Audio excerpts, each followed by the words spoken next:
play has arrived. It's Oklahoma State on the road, and Ames taking on Iowa State. A critical matchup for two teams who have become used to exceeding expectations. And here we go. We are underway, and we get our first look at Alan Bowman, the Texas Tech and Michigan transfer in his 6th year, 23 years old. He's had 16 starts in the Big 12 when he was at Texas Tech over the course of 3 injury-riddled seasons. The fan base for the Pokes have been waiting for Coach Gundy to decide on a cornerback, and he did a little sooner than expected, because all week long he was saying he was going to play all 3. Conference play starts, and suddenly things get a lot narrower. There's Ollie Gordon out of the pistol, right up the gut. And the offensive line for Oklahoma State had a players-only meeting earlier in the week, wanted to get it going. That was led by Preston Wilson at right guard, the 5th-year senior from Argyle High School. And the skill players very talented for Oklahoma State, as they have been over the years under Mike Gundy. Stribling is back in this game after being banged up early in the last game against South Alabama. High snap, Bowman brings it down. Here's Gordon again. Met at the line of scrimmage. Will McLaughlin, the first man there for Iowa State. The strength of this Cyclone team has been the defense over the years up front. Dominic Orange, one of the youngsters, has been making his presence felt at nose guard. Jerry Vaughn back from injury. Jack Sandusky manning the middle for the linebackers. And then keep your eye on the back end. Bo Freeler, all he does is make plays. 3rd and 8 here for Alan Bowman and the Pokes. Keeping it on the ground once again, and that's not going to do it. Tyler Onedum coming in from his defensive end position to make the stop. Well, they run a power scheme. You're going to see Dalton Cooper, the tackle, come around and pull and try to block out, and Ollie Gordon just kind of gets washed down. 3rd and long, and they run power. You can kind of tell what the mindset of both teams in the game plan is going to be. Jalen Knoll deep, spins out of the first tackle, and then gets about 2, maybe 3 yards on the return. Darian Porter there after the 41-yard punt. And now we get our first look at Rocco Becht. We talk about his improvement, his 2nd year in the program. We talked to Nate Scheelhaus, the 1st-year offensive coordinator. Maturity, the first word that he says comes to mind when he describes Rocco Becht. Yeah, handles himself very well. Doesn't get rattled very much. Very good body language, stuff like that that you really like to see from a young quarterback. First pass of the game is complete to Steve-O Klotz. And a lot of similarities between these two teams. They've had issues up front. They haven't been able to get the run game going over the last 2 games.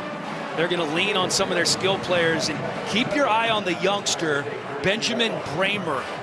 Very talented at the tight end position. 6'7", a huge target, and they've had a lot of great tight ends in the Matt Campbell era over the years. 2nd and 7, keeping it on the ground with Cartavius Norton. Cameron Epps is there.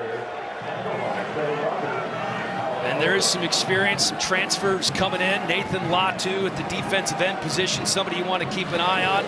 Nicholas Martin in the linebacker, Xavier Benson. And Colin Oliver has been outstanding as of late. More experience on the back end. Kendall Daniels, Ty Williams manning the safety spots. 3rd and 6 now for the Cyclones.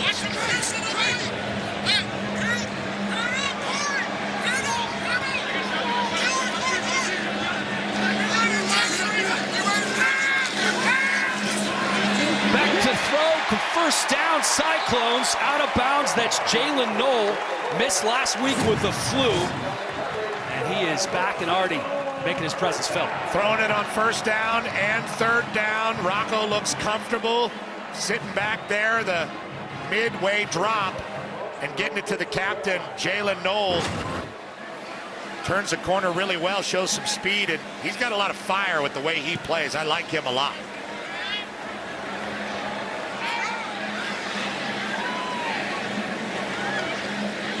Carson Hansen in a tailback on first down for Iowa State. Little flea flicker. Bechty's pressure, just has to get rid of it. Offensive line unable to hold up on the trick play. Nick Martin from his linebacker spot with the pressure. Good job by Becht kind of recovering himself here. Didn't really sell it enough, did Hansen. He turned around right away and pitched it. Would have liked to see him take another step toward the line of scrimmage. Becht does the right thing and takes the incompletion.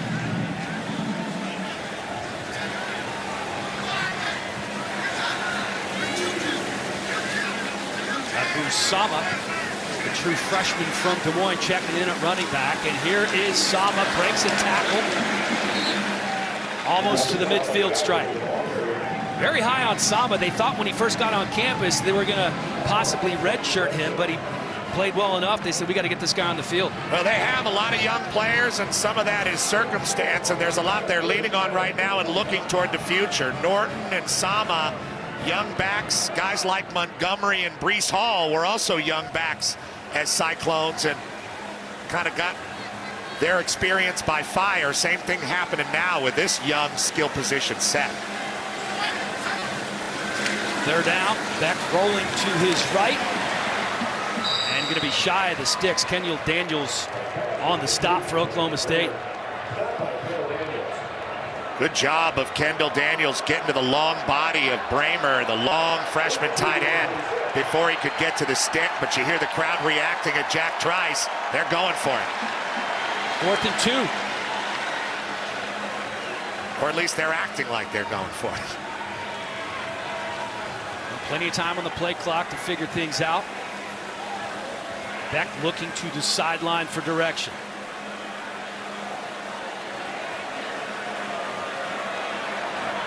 And it does not look like they're going to run a play here. Just kidding, Dan. And the smile on the face of the redshirt freshman, Rocco Becht, as he runs off the field.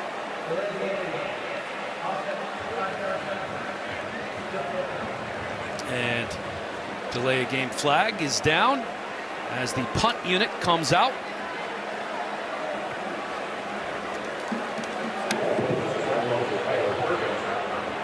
Tyler Perkins, the punter for Iowa State, might be the best punter in the nation. He is an absolute weapon. Coming in averaging 50 yards per kick on the season, and looks like we have another penalty.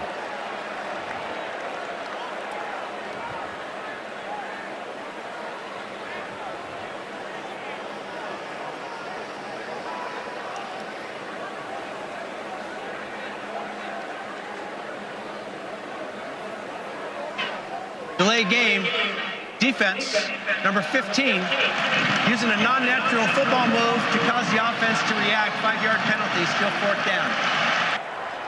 Trying to draw the offense. They got him on a penalty. Now, if they don't take the delay of game penalty, it's a 1st down. So still 4th and 2 like it was before the delay of game.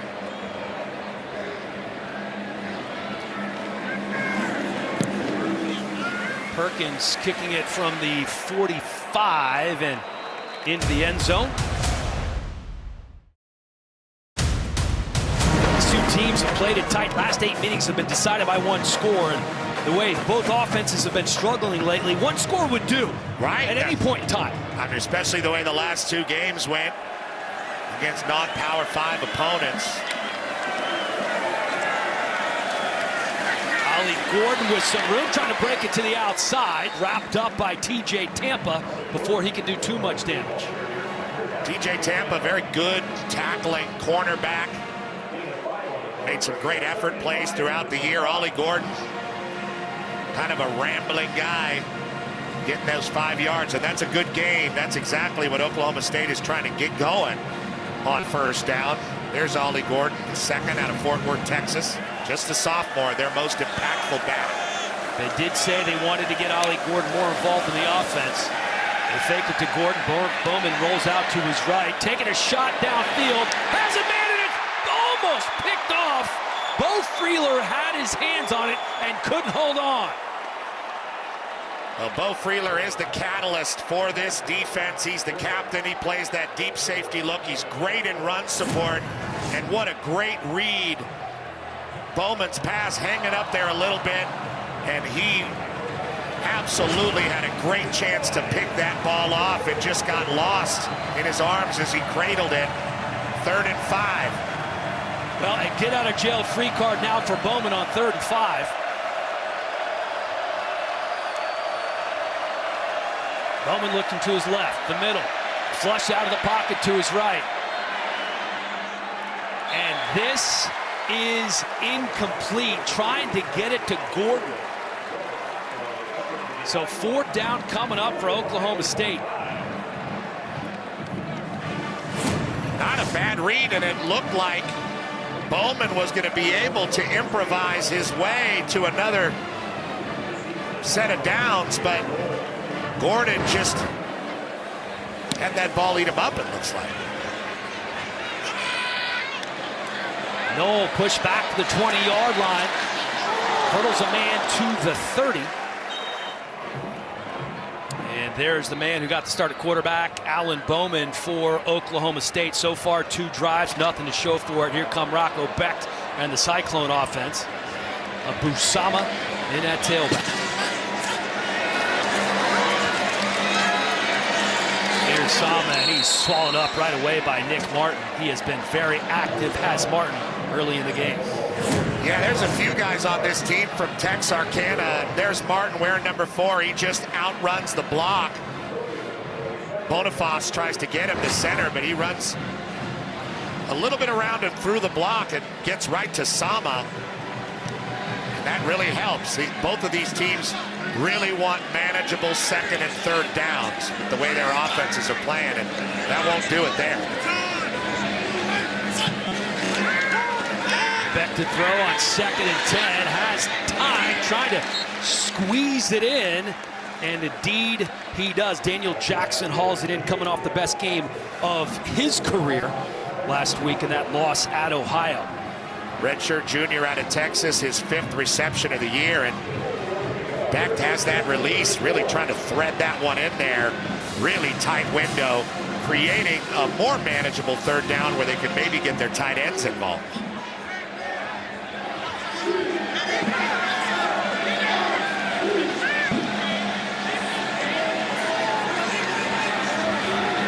Third and 6. It's Jackson at the bottom of your screen. Becht on the move. Unable to hold on to the ball is Jaden Higgins. So 4th down coming up. And this Oklahoma State defense answering the call. You know, we talk about the similarities between these two teams, Petros, and the disappointing losses last week for Oklahoma State. It was a 33-7 loss to South Alabama at home, and Iowa State on the road at Ohio losing 10-7. And there were so many things that could have gone right that didn't go right in that game. They make no excuses, but a couple of missed field goals, some drop passes, and both of these teams coming in really needing a win here to open up the Big 12 conference slate here in Ames. And Gundy was handing the ball to some of those greats back in the day when he was a quarterback. Here's Ollie Gordon with some room and a 1st down, racing towards the end zone. Ollie Gordon tried to turn on the Jets, caught it to 12-yard line. This is just what the doctor ordered for the Pokes, a 71-yard run for Ollie Gordon, the sophomore from Fort Worth, Texas. Inspired by Thurman and Barry, Ollie gets loose out on the sidelines. They can't get to him on the edge. TJ Tampa misses him. Great effort by Ben Nickel, saving the touchdown. We'll see what happens afterward, but Ollie Gordon with a great run, opening up his legs, looking like Chuba Hubbard. Here's Bowman. Trying to turn the corner into the end zone for the touchdown. The Pokes on the board, courtesy of a 12-yard Alan Bowman touchdown run. Happened very quickly there. Bowman, not a guy they call a lot of quarterback run for, but they do, set up by the great run by Ollie Gordon. Bowman finishes the run and finishes it physically and emphatically. And you see they're excited on the Pokes sideline after a couple of rough series on offense. They get that run game finally on track. Going into that series, these two teams have combined for 1 first down and 4 punts. We can throw that out the window because Oklahoma State making a statement here with 5:40 to go in the first.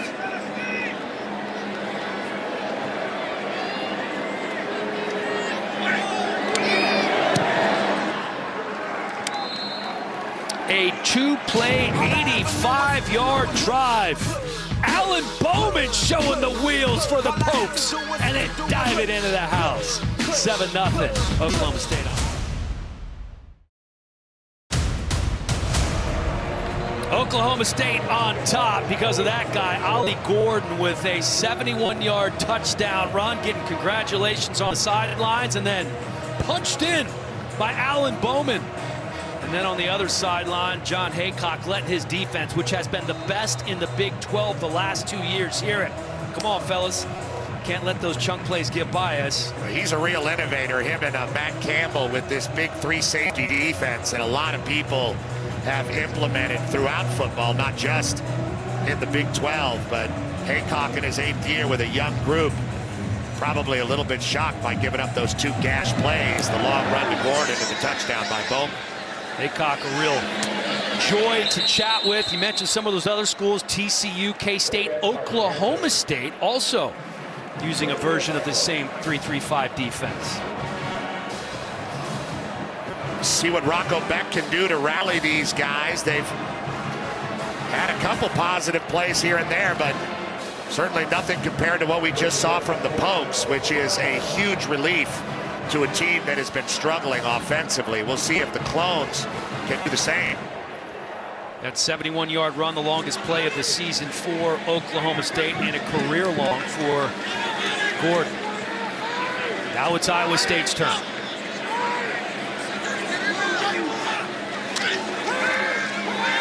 Back to throw on play action, has a man wide open down to the 42-yard line. It's Knoll. The captain out of Kansas City again. He's out there on the edge, and there's good cushion. Actually, he's unguarded. Some kind of miscommunication with Cam Smith, the cornerback. And he ended up just turning and showing his numbers to Becton. Call that free access. Second catch of the game. That one goes for 30 yards for Knoll. Norton with some room before he's swallowed up by Justin Kirkland. And it looks like Justin Kirkland's big body, 345 pounds, just rolled over on Norton. And he's still down. Kirkland, a transfer from Utah Tech. Yeah, he's holding that arm. Holding that shoulder. Without Norton, if he's unable to go, they would have to lean on Eli Sanders, Abu Sama, the true freshman who we saw earlier. And Sanders checking into the game as Norton is up on his feet. Trainer's working on his shoulder right now. Matt Campbell, 3-time Big 12 Coach of the Year. Not what he wants to see. Norton is one of the guys they're leaning on for the future, a player they're quite excited about, a lot like Sama and Bramer. Eli Sanders coming in, redshirt sophomore. He was out the last 2 weeks, so one going out, another one coming in. They hate to see this for Norton. He tore his hamstring last year and still managed just over 300 yards because of that gambling investigation where they lost their starting quarterback and starting running back. Norton was coming back as the leading returning rusher.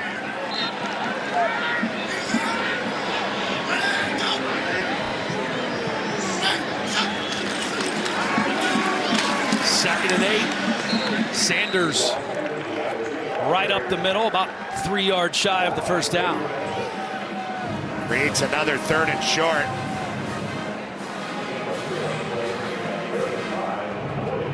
Sanders, the redshirt sophomore from Oceanside, California. His first action, as you mentioned, P, in 3 weeks. Yeah, only his 6th carry of the year as they still look at Norton on the sideline.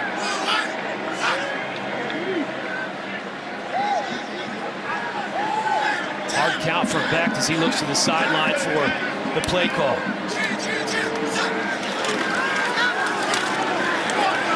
they're going to run it again, not going anywhere. There's Nick Martin one more time. He is having a heck of a game. It looked there like Rocco Becht changed the play. He moved Steve-O Klotz down right here and changed it to a run play. Thought he saw something, but they could not block Nick Martin. And we've seen him kind of wriggle through and get to the chest of the running backs a couple times here in the first quarter and make plays, forcing a 4th and 3, and they're lined up to go again. Last time they took a delay of game and ended up punting into the end zone. 3 of 4 on 4th down conversions this year. Back with the clean pocket, taking a shot downfield, has a man, it's Knoll, touchdown Cyclones. 38-yard score. Becht to Knoll. Well, earlier in the drive on the other side of the field, Knoll was unguarded. Now he's in the slot. And it looks like Colin Oliver just passed him off and thought Trey Rucker was going to pick him up, but he didn't. He was about as wide open as you can be. And on 4th and short, that had to look pretty beautiful to Rocco Becht, who threw an accurate enough ball. And look, this has become a shootout. Iowa State answers back. 3 catches, 81 yards for Knoll. This is his 23rd consecutive game with the catch, and he is a difference maker for this offense, P. Becht is able to kind of survey the field, and he sees Knoll coming out of the slot just so wide open. Had to feel like a gift, or like when you find $20 in your pocket. Well, what do you know? We're all tied up at 7 apiece. Couple of big plays, one from each team. 5 plays, 73-yard drive, eats up just over 2 minutes, and they convert on 4th down for the 4th time this year. And perhaps the injection of enthusiasm both of these offenses needed. Yeah, I think that's what it is, Dan. They both needed the confidence to start to execute again as a unit. And when things go wrong for an offense, it becomes contagious, and you start to miss little things and say, what if this, what if that? Good shot in the arm for both of these offenses here in the first quarter. We'll see how it continues and how the defenses adjust. 215-pound Keegan Shackford kicking off. And here's a look at that last drive. They really wanted to establish the run, did Oklahoma State. And when you can get one to break loose for 71 yards, that's certainly going to help the ground game. Ollie Gordon got an angle and exploited it, got to the edge, and so did Bowman with a good lead block from Ollie Gordon. Bowman rambles his way into the end zone. And Gordon back in the game.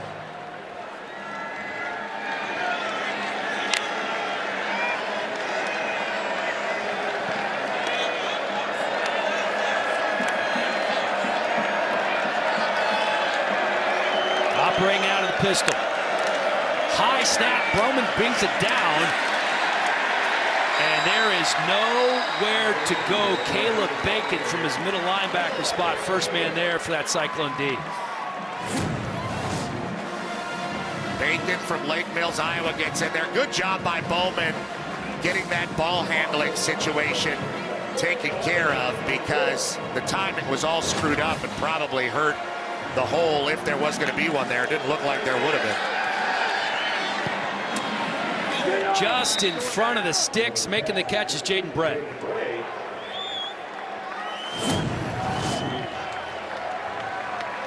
Jaden Bray, ultra talented sophomore, runs a little stop and out route. Really well done and well timed with Bowman. 3rd and 1, going to keep it on the ground. And it does indeed look like they pick up the 1st down. And you know, it's interesting, Pete. They had that 3-headed quarterback rotation as we see Ollie Gordon kind of limping off the field. Not only have they settled on a quarterback, they may have settled on a tailback as well. Well, it looks like that's the guy that they've wanted to develop. They have Elijah Collins, the Michigan State transfer. He's a pretty shifty guy, and Jaden Nixon is a little lighter. Another high snap, pressure coming. Bowman downfield. And that's just over the outstretched arms of Dejon Stribling. Dejon Stribling, good-looking player out of Washington State. Bowman leads him just a little bit too far there. Good coverage by Miles Purchase out there on the edge.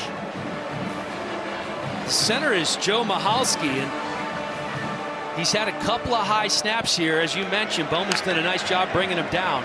Jake Nixon checking into the game at running back for the Pokes. They did a good job picking up the blitz there, giving Bowman a clean pocket, even though he's only about 185 pounds. Pressure coming again, gets rid of it to Nixon. Nixon just hammered. Carson Willick is there, but it was Gary Vaughn coming in with a big hit. Impressed with Carson Willick, though, in the open field tackle, really staying in front of a nifty guy in Nixon. Forcing a 3rd and long situation after Oklahoma State looked like they had some offensive momentum.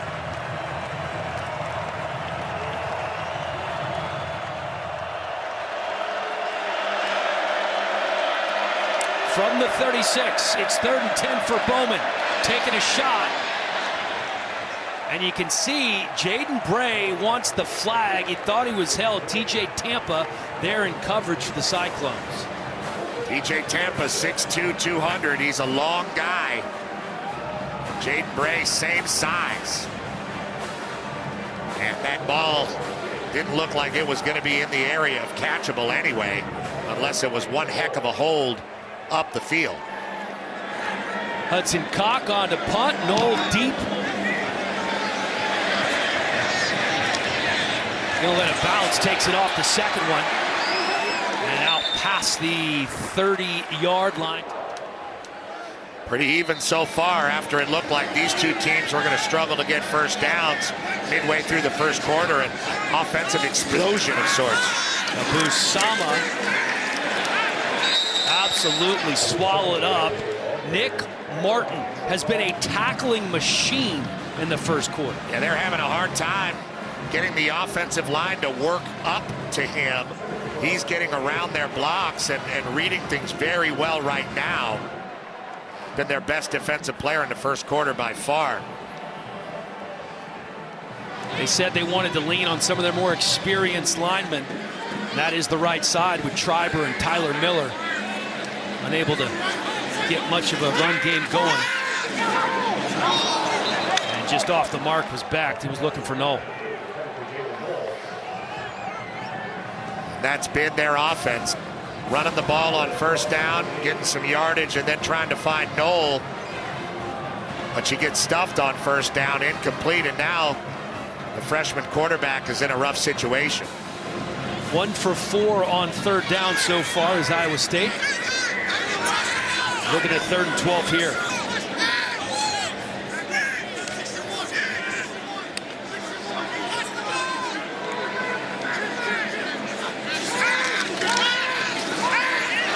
Beck under pressure, under assault, somehow completes it, but just to the 30-yard line, not going to be nearly enough. The original line of scrimmage. Everybody's selling out on that play. Looked like Colin Oliver just laying out to get to Beck.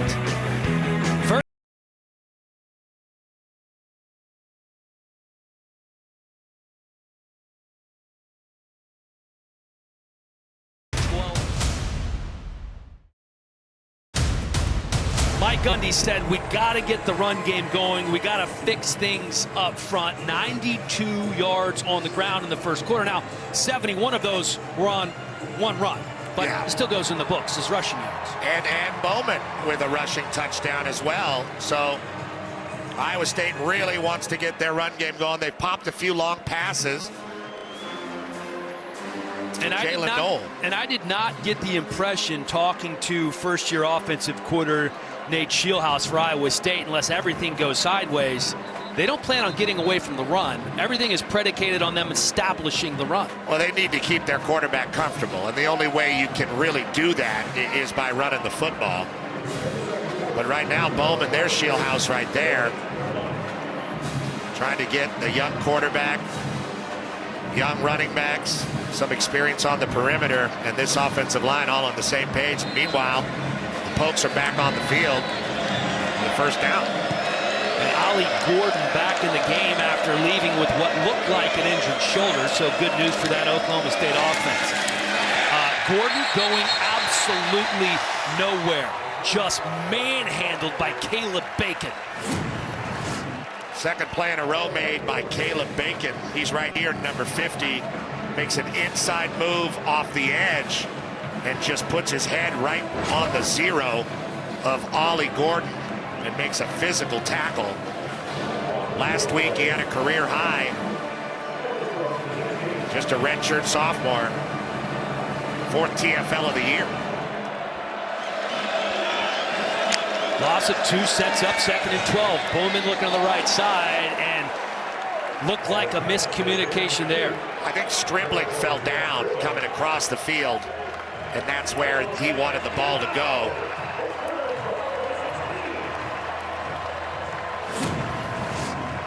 Yeah, Stribling is right there. That's Presley, actually, the slot, who falls. That's where the ball was supposed to go. 3rd and 12.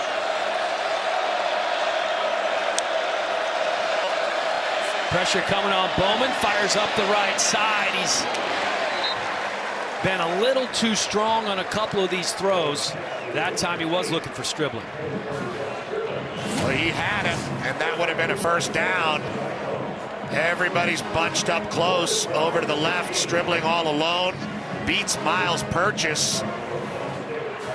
And if he catches that in stride, it could have been a house call. He makes a great effort for it, but too long.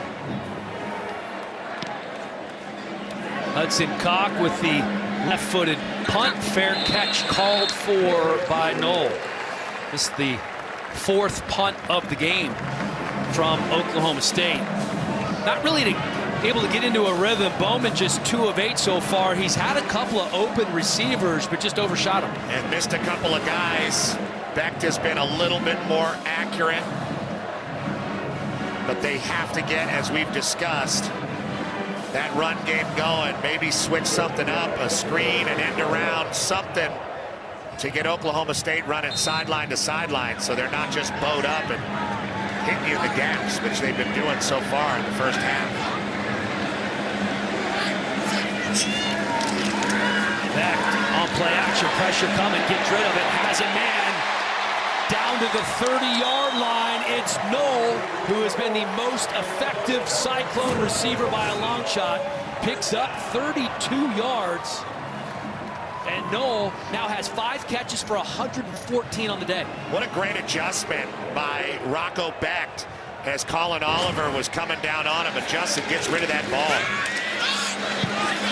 Keeping it on the ground with Sama, nothing going. Nick Martin, first man there. They have really struggled on the ground this season. Against Northern Iowa, 5 yards per carry. Against Iowa, 2.8. Last week against Ohio, 1.7.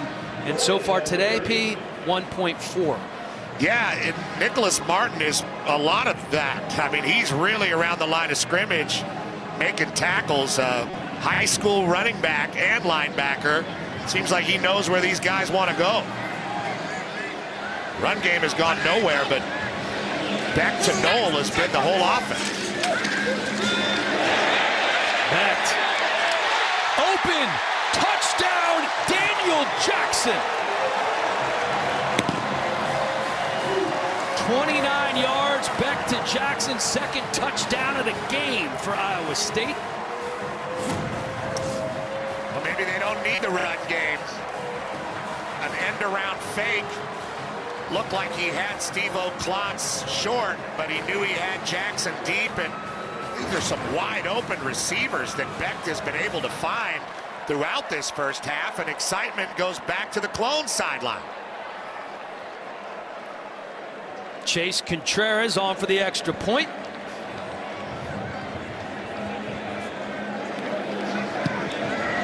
Drake Knobloch, the snapper. Tyler Perkins, the holder.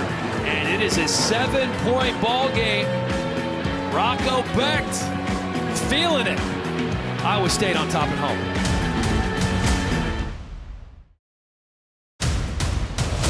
Well, here's how the Clones take the lead at home. The motion makes this DJ McKinney's guy on Daniel Jackson, and look at him pull the chair out. Whoa! If you want to grab at that guy's neck, you better get a hold of his neck right at the line of scrimmage. But what a move by Jackson, just really getting that body back. McKinney fully committed, falls down, touchdown for Becht. Pretty nifty. And the first career touchdown for Daniel Jackson, by the way. Oh, he deserved it. There's a look at the youngster Becht. 3-play, 62-yard scoring drive. Took just over a minute. And Becht's really starting to feel himself, heating up a little bit. They like this young man. Yeah, he's showing a lot of leadership on the sideline. Meanwhile, the secondary for Oklahoma State a little bit beat up. Doesn't look like they have Lyric Rawls or Nick Session in this game. Cameron Epps has been playing a lot of that safety position.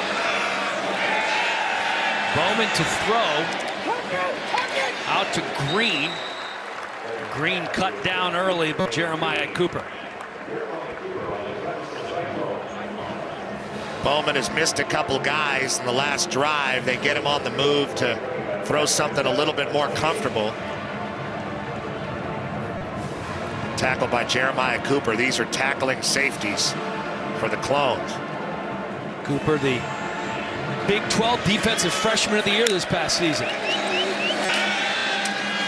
Quick pass, here's Green.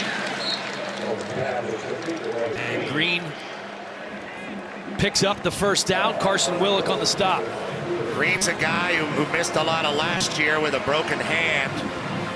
Same with Jaden Bray, two guys that were out last year that are kind of finding more experience in this offense. A couple of catches in a row for him.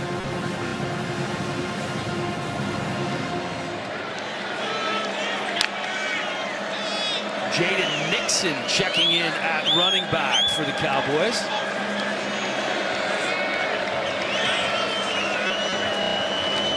Another high snap. Here's Nixon.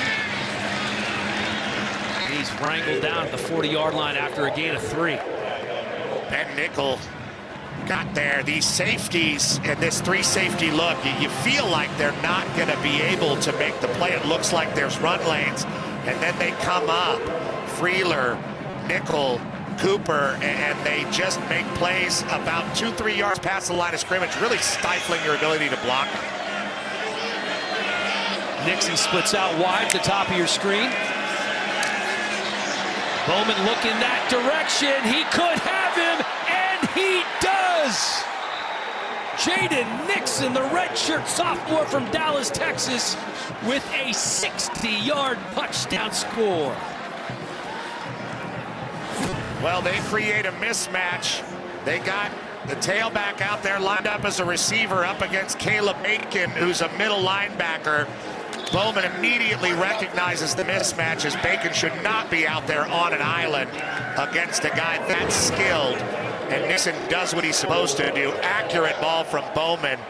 Brilliantly done by Casey Dunn and Mike Gundy to create that mismatch and get the house call. Alex Hale on for the extra point attempt.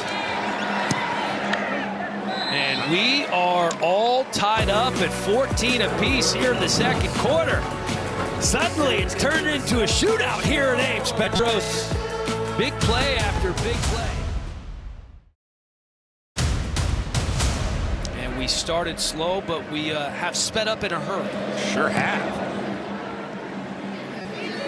Like taking off from an aircraft carrier.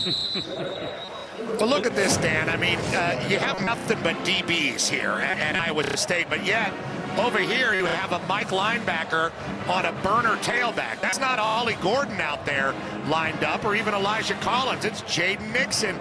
He can run a go route, and he does. It's just a terrible situation to put Caleb Bacon in. Why one of those safeties didn't come over and support. A little bit of a mismatch, and there you see Coach Gundy. Their offense able to exploit that perfectly. Carson Hansen in at running back for Iowa State on first down. Beck swings it out quickly to Knoll. Knoll not able to hold on. I like the idea. I mean, they've been getting the ball in Knoll's hands down the field. They've been getting him short. That time they tried to hit a little swing route on it, and he just couldn't hang on. I like what Beck has shown so far, though. He looks very comfortable.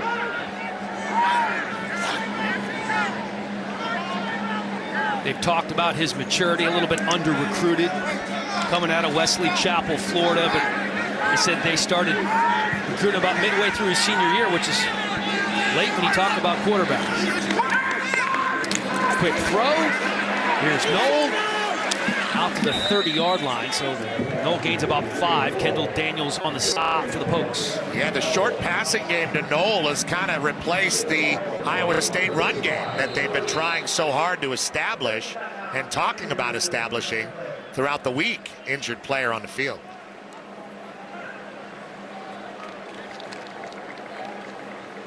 Third and 5 coming up. That's Xavier Benson. Pleasant Grove, Texas, the Texas Tech transfer. Looks like they're looking at his leg, maybe a cramp. I'm no doctor, so I'm not going to guess. But big plays have been aplenty for both of these teams. And that was an interesting scenario on that last one. As good as that Iowa State defense has been over the years, to be in a situation like that, you don't see that a whole lot. Great scheme by Mike Gundy. I think you're right. That was a cramp for Xavier Benson. He gets up and walks off of his own power. And a 3rd and 5 for Rocco Becht. Rocco Becht is, in case you were wondering, the son of Anthony Becht. I don't think we have said that yet today. Former Jets tight end. Does a little broadcasting, I believe. We've both run into him. Heck of a guy. Great guy. 3rd and 5 here for Rocco. And just drops it in the bucket to Higgins. That was a beautiful throw. Sure was, and like you said, he dropped it in the bucket between Cam Smith and Trey Rucker, and he's starting to gain in confidence. These secondaries getting a little bit torn up right now. Jaden Higgins with a nice catch there, Eastern Kentucky transfer. Eli Sanders checking in at running back.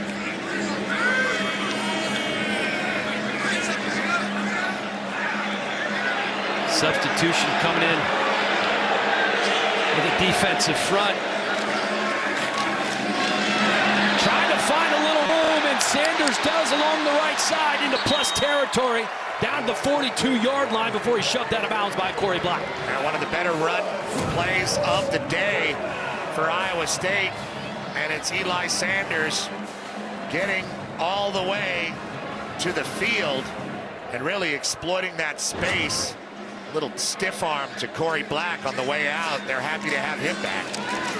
15-yard run, quick pass here. Another first down for Iowa State. Daniel Jackson hauling it in, picking it up. Daniel Jackson having some success here. Just running a little stop route because there was such a big cushion from Cameron Epps. And I love the decisiveness of Rocco Becht, getting the ball out fast with that good delivery. Iowa State's offense looks great. They really haven't established much of the run game other than that long outside run from Eli Sanders a couple plays ago. Yeah, up until that 15-yard run by Sanders, their longest run was just 4 yards.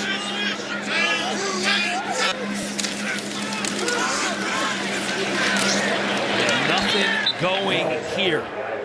Kendall Daniels, the first of 3 Cowboys there on the stop. Kendall Daniels played a lot last year. That time, Steve O'Klotz tried to wash down the first aggressor, and just too many white hats at the point of attack, and nice stop. Kendall Daniels left the game last week with an ankle injury. Good to see him back on the field. Abu Sama. They just can't get it going on the ground. Oliver gets him behind the line of scrimmage. Colin Oliver's been flying around. He's in the backfield a whole bunch. Here he takes a inside move. There's 3 guys back there almost every time. Yeah, they are really hurting this Iowa State offensive line, and Iowa State offensive line is really struggling with one-on-one type of situations. That time James Neal got left in the dust, the left tackle. 3rd and 13.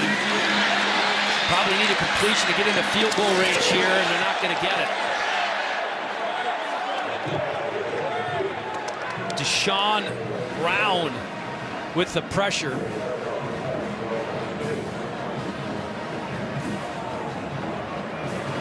Brown came around on a little stunt, got right in the face of Rocco Becht, and good job standing strong by Oklahoma State, forcing this field goal. 51-yard attempt. Contreras 1 for 1 on the season from this distance.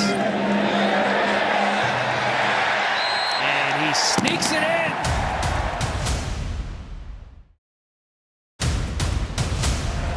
You got to take your shirt off and swish it around your head just like a helicopter. That's what Petey Pablo talks about. Thanks, Mike. I could see you doing that, Pete. Sure, I've done it.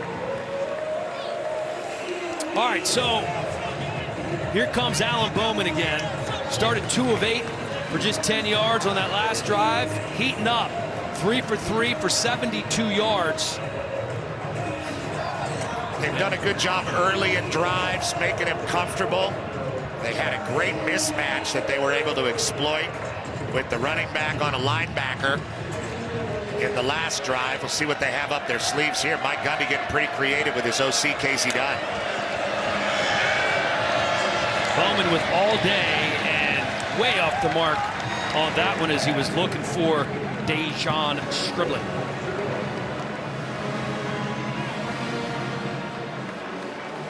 Stribling might have been able to pull that down if it was a little closer to him.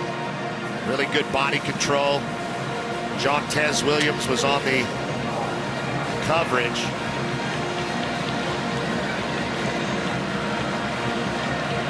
Second and 10. Gordon from the pistol formation. He is tripped up.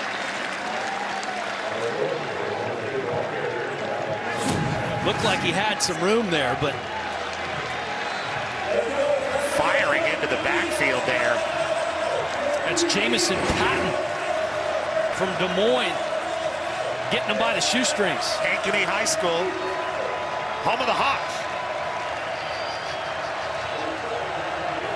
3rd and 7, big 3rd down play.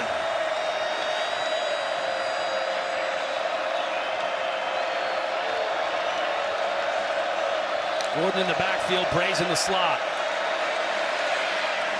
And Bowman content to throw it away, really nowhere to go. Gary Vaughn right there. Yeah, it didn't look like he had anything down the field, so tries to throw a check down to Ollie Gordon. A little communication there on the sideline, and they're going to punt it away after Iowa State looks like they're kind of wrestling momentum away again here at home.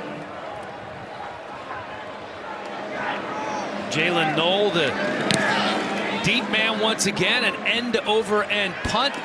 Drives him back to the 27-yard line. Has a little room, and then he's wrapped up by Collins. Rocco's dad, we mentioned Anthony Beck, 11-year NFL veteran, first-round draft pick for the Jets in 2000, living just outside of Tampa. And I have been very impressed with what I have seen from Beck. Watching these games coming in, last week he had a couple of interceptions, but one was a deflected pass. The receiver fell down. It's hard to one. tell. It's hard to tell early in a season with young players, Dan. You got guys that are learning to play together through the month of September. Is such a developmental month in all of college football, and with the transfer portal, it's even more so. And I got to say, Rocco, pretty good-looking kid. Anthony also looks good, but I mean, look, I'm the ugliest guy in my family. I can say whatever, but a great. Are we talking football here? When you're a big, ugly tight end and your son is this great-looking quarterback with flowing hair, that's got to be great for Anthony. That's all I'm saying. Well, they got pushed back 10 yards because of a holding penalty. So, in case you're wondering why they're starting from the 17-yard line, it was a holding penalty. Sama picks up maybe a yard. Kendall Daniels flying in there. They've had a hard time getting Sama the ball in positive situations and getting his shoulder pads pointed toward the line of scrimmage and going forward. 200-pound guy, but Nick Martin really ruined his first quarter and staying after him in the second quarter. They're having a tough time generating a run. The longest run from Eli Sanders, the third-string running back. And just 23 yards on the ground as we're approaching halftime here. Again, Cowboys in the backfield, and there's absolutely nowhere to go. The offensive line for Iowa State cannot get a push. Well, watch Cody Walterscheid, 96 right here, just get right into the backfield, right through the tight end's block, Easton Dean, and just that blows up a run play when you have to make an adjustment right after you get the handoff. You're not getting any momentum toward the line of scrimmage, and that's what's blowing this stuff up. But Rocco Becht is having success regardless of the 26 yards rushing. See if they can stay on the field after this third down. 3rd and 7 from the 20. Beck looking left side, fires. Can he get to the sticks? Noel fought hard. It was Cale Smith. And he does get there. Great effort by Noel. Jalen Noel is having a great first half, and he's been there for his young quarterback in the slot. They're getting a lot of cushion, and they're taking advantage of it. That time, Cale Smith giving him the cushion, and they might have to bow up on him a little bit more, mug up at the line of scrimmage, but then you make yourself susceptible to a double move, and he's a skilled route runner. Saw those numbers, 7 catches, 126 yards here in the first half for Noel. Keeper on the ground with Hansen. Hansen trying to turn the corner. Little stiff arm, picks up a couple before he gets out of bounds. Guy out of Minnesota. Going to be playing a little bit more since we haven't seen Cartavius Norton since he went out a little bit earlier. Hansen from Lakeville South High School. You know what their mascot is? That's impossible. I don't. How? 2nd and 5 coming I've never even been to the state. Alexandria, Minnesota. First job out of college. Shout out. Back, a high step from Eli Sanders, picks up the first down, and he is ushered out of bounds. And Iowa State on the move. I mean, here's a screen where the running back gets in front of the center who's supposed to be blocking for him. Look at Boniface. He never even gets to anybody. But still, Eli Sanders, the most explosive back we've seen so far for the Clones today, is able to get a first down, and the screen there works out pretty well. They're going to have to get more of that stuff going, end arounds and things like that, if just the straight-up run game is not working. Nate Schillhouse, the offensive coordinator, forced to get creative. Play action here. Beck unable to connect with his intended receiver. Jaden Higgins, ex-Xavier Benson, there in coverage.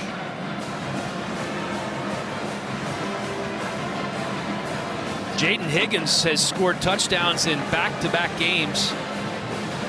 The Eastern Kentucky transfer, somebody they really had high hopes for coming into the season. He's a big kid, 6'4", 210. Yeah, he is, and it looks like with Rocco Becht, he's going to distribute to a lot of guys. Knoll is his guy, but they've had a lot of success with Jackson. And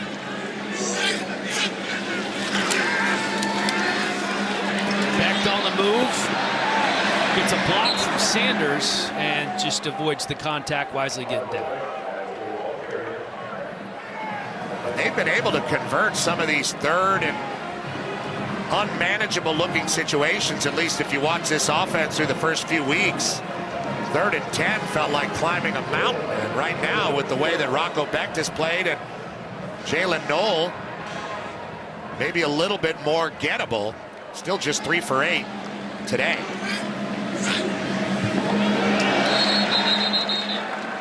Well, it looked like both sides jumped. Let's see if he was drawn.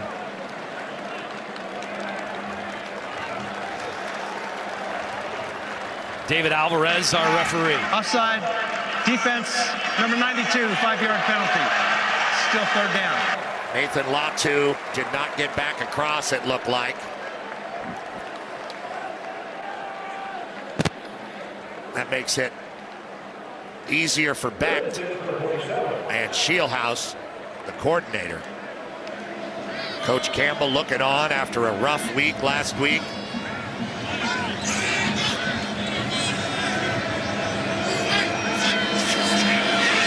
Third and 5. Becht. Complete. And that's exactly what they needed. Daniel Jackson coming up big once again. See how he kept his head up once he kind of came through and it looked like he had a hole to run for the 5 yards, but instead kept his head up, looked to throw the ball, and completed another 3rd down situation. Really impressed with this young man thus far in this football game. Well, they said he's just earned the respect of everybody. He does all the extra things that a quarterback is supposed to do, that everybody's supposed to do. You know, the throwing after practice, the extra film work. He's been fantastic. Keeping them ground here to Hansen. Wrapped up by Nick Martin after he gains a few. Well, they'll take that before they take what Nick Martin's been doing to him earlier in the half. A lot of 1-yard runs and 1-yard losses. That time Hansen falls forward for a good 4-yard gain, making it better for Becht. 2nd and 6 from the 40, swinging it out quickly. This time it's Jackson again. Gets out of bounds. And this Iowa State offense picking up another 1st down with 1:13 to go here in the first half. And finding a lot of perimeter success. Really finding creative ways to get the football in different players' hands without getting what they thought going, which is what they needed to get going, the run game. And Oklahoma State's defense looking a little tired, been out there a while now in the 2nd quarter. Yeah, still just 35 yards on the ground, but you see Becht with 220 yards through the air. Maybe not necessarily how they planned, but going with the flow, and it's working out okay. Up by 3. Trying to find the end zone again. This time he sneaks it in there to his tight end, Benjamin Bramer. And that's Bramer's 2nd catch of the day. And they drop 8 guys that time, and Becht is still able to drop back and complete one. That time it was Aiden Bitter who was the intended target. Yeah, maybe they tried to play a little bit fast in that regard. They've been kicking the tempo up a little bit on this drive, and another 3rd and kind of halfway there for Becht. We'll see what they call 3rd and 7. We try to get the tight ends a little bit more involved. We just saw Bramer make a catch. 1 for 5 on 1st downs initially. Since then, they are 3 of 4. And going to call a timeout here with 52 seconds to go as we come up on one of the more important plays of the half. Matt Campbell's crew going to see what they can draw up here to try to get on the board one more time. Back in Ames, Rocco Becht the redshirt freshman quarterback, and Iowa State with just under a minute to go here in the first half. Looking to pick up another first down. They've been very good on this drive at converting on 3rd and 7 and more. Already in field goal range, but I think they'd like a little more than that.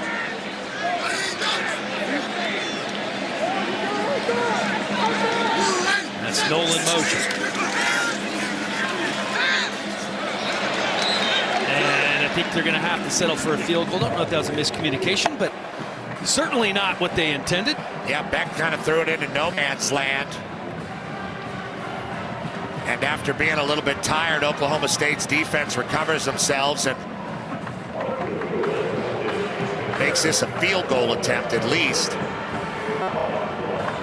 A 45-yard field goal attempt for Chase Contreras.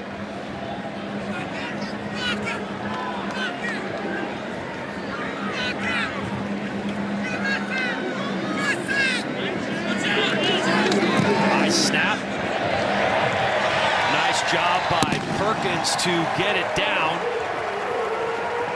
And we have a 6-point ball game with 43 seconds to go here in the first half. Certainly after putting just 7 points on the board in Athens, Ohio last week, this has to feel good for the Cyclones. Young teams, you know, they develop in time, and it takes time to get everybody on the same page, especially in the modern era of college football.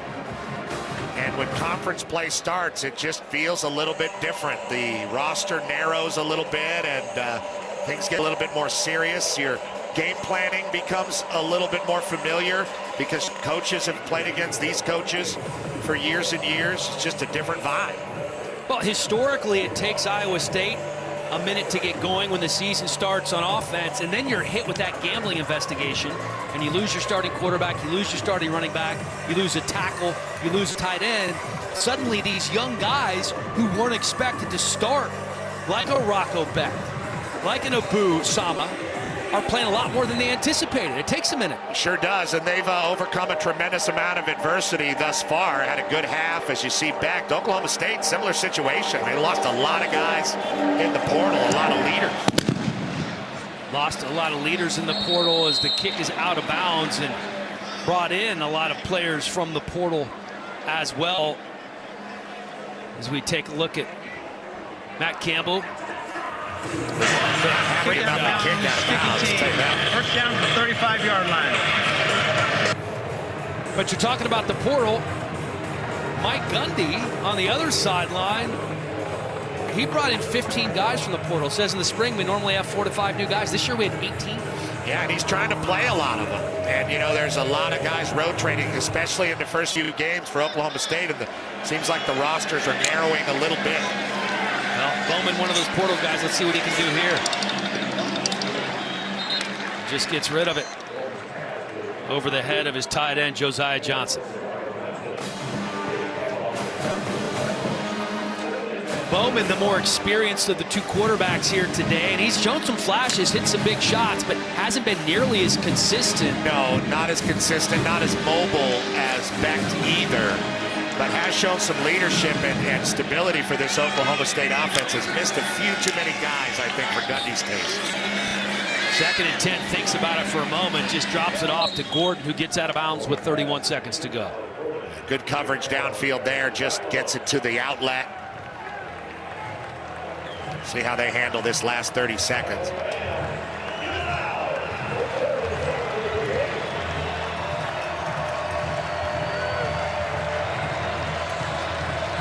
Third and 6, 31 seconds on the clock. Not in a bad spot because of that penalty.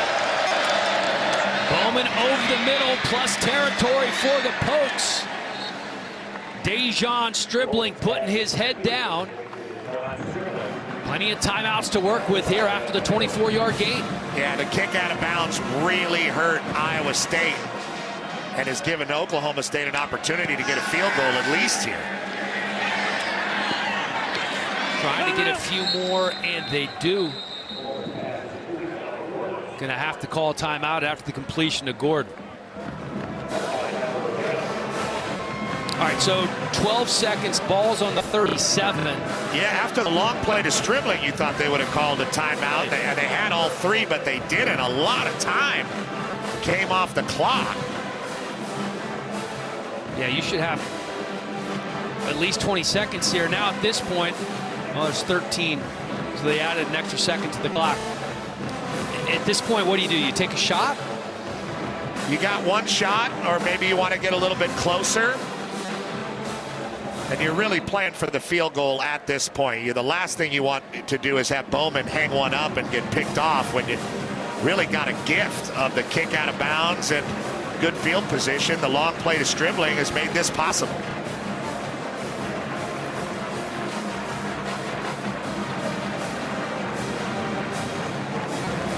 Ball right now on the 32-yard line. Bunch formation, 3 wide receivers to the bottom of your screen.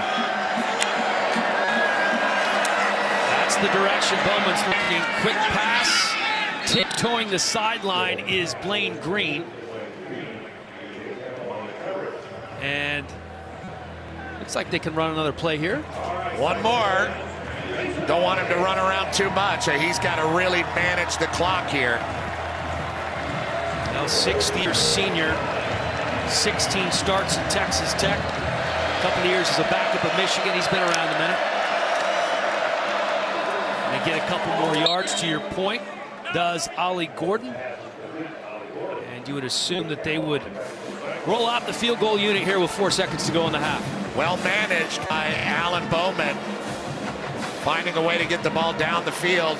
They probably left a timeout out there, but it doesn't matter because 4 seconds and they're going to get the attempt they were looking for. And on comes Alex Hale for the 43-yard field goal attempt. 4 for 5 on the season coming in.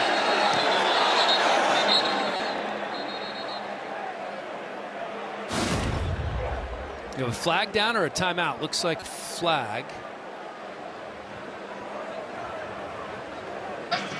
Offside, defense with contact, number 32, 5-yard penalty. That's Gary Vaughn, the 50-year senior. We're happy to have Gary Vaughn back, but another special teams penalty here at the end of the half. Makes it a little bit easier for Alex Hale. Another 50-year senior from Australia. Everybody's got a kicking guy in Australia that finds somebody for you. It's all about connections, Pete. This one 38 yards out, and it is good. Oh, we have another flag.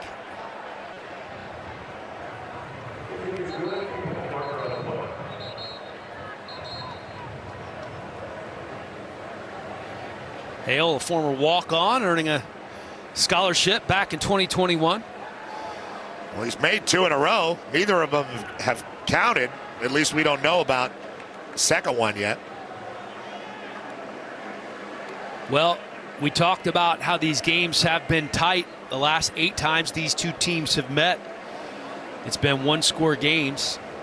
Their last meeting here in Ames, just an absolute firefight in 2021. Back when Brock Purdy was at the helm for Iowa State. Oklahoma State came in ranked in the top 10. Purdy and company pulled it out. Personal foul, roughing the kicker. Defense, number 32. That penalty will roughing the snapper, number 32. That penalty will be enforced on the second half kickoff. The field goal is good. Thank you, Mr. Alvarez. We get it all sorted out as both teams head into the locker room. 4 points than expected already scored in Ames, Iowa today. A Jekyll and Hyde from last week to this week, really, for both of these teams. 217 total yards for Oklahoma State, already more than they had last week. Iowa State well on their way. Rocco Becht-Petros has been awesome in the first half. 223 passing yards, getting a lot of help from his receiver, Jalen Knoll, who's having a career day with 7 catches for over 120 yards. Yeah, they're not getting their run game going like we thought they would, but they hadn't bothered the freshman quarterback much because this guy, Jalen Knoll, the captain out of Kansas City, multi-sport athlete in high school, a guy that really can put on a show. Not big, he's put on some bulk, 5'10", 200, but he has been doing it, mixing it up like Eric B. He's been toward the line of scrimmage, down the field, screen game, bubbles. He has been very successful, and Rocco Becht has delivered the ball quickly and accurately. Going to be interesting to see how the second half unfolds with these two teams coming off the offensive struggles of last week. This week, a lot different. Just the 4th career start for Rocco Becht, already looking like a veteran, and a little squib kick. Covered up quickly, and Becht in the Iowa State offense will come out here and try to get on the board again. Iowa State only able to score 7 points on the road in Athens, Iowa last week. 13 points before that when they hosted Iowa. And this is I don't want to say just what the doctor ordered because they'd like to get the run game going a little bit more, but in terms of explosive potential in the pass game and being able to move the ball that way, that's nice. Now they need to marry the two together. Well, it's hard to go into the locker room like they did last week in Athens, and there's a big 0 on the board. So anything is better than that, but you're right. They want to create a lot more balance. The true freshman, Abu Sama in the backfield. And Becht in a pass to get things started off. And nothing going there. Jaden Higgins, the closest receiver to that throw. And he was open, and they had a kind of a 2 tight end look or a tight end and a fullback look. Becht kind of feigning out to his right and just missed him there. We've seen a lot of that from Bowman in the first half.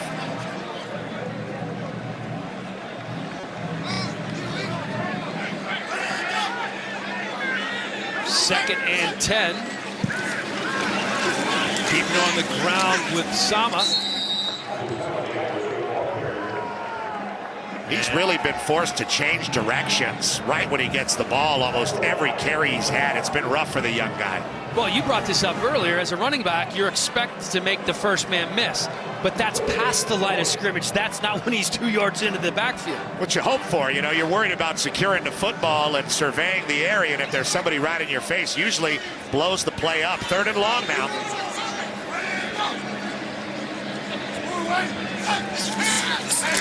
They've done a good job on 3rd downs earlier. Becht under pressure, and it's a little low for Bramer.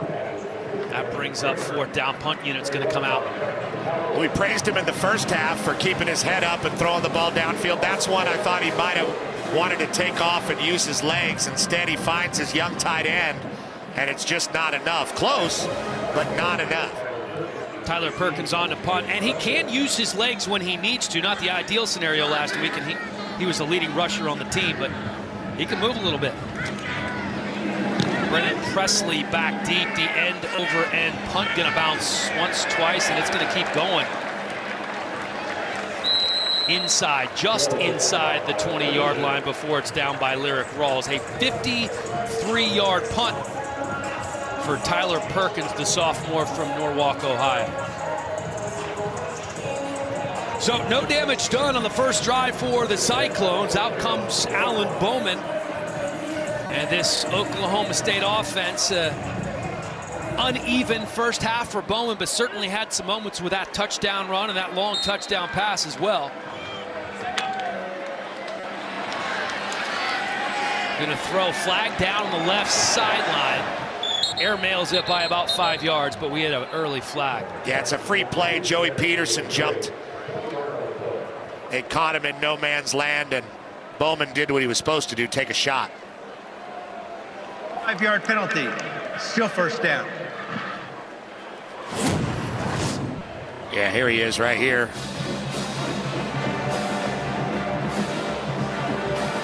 We've had a lot of jumping around in this game.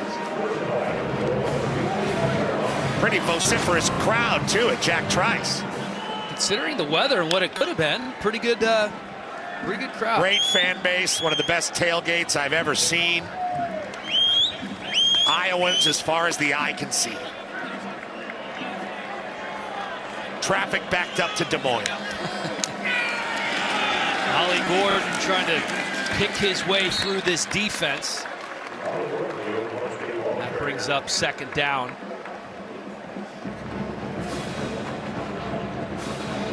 And Ollie Gordon is a kid that they told us we need him to have a larger role this week, and he can't be more productive if we don't get him the ball. Last week, just 3 carries for 12 yards. And not as many sustained drives for Oklahoma State in the way that Iowa State has had in this game. Ollie Gordon had a long run.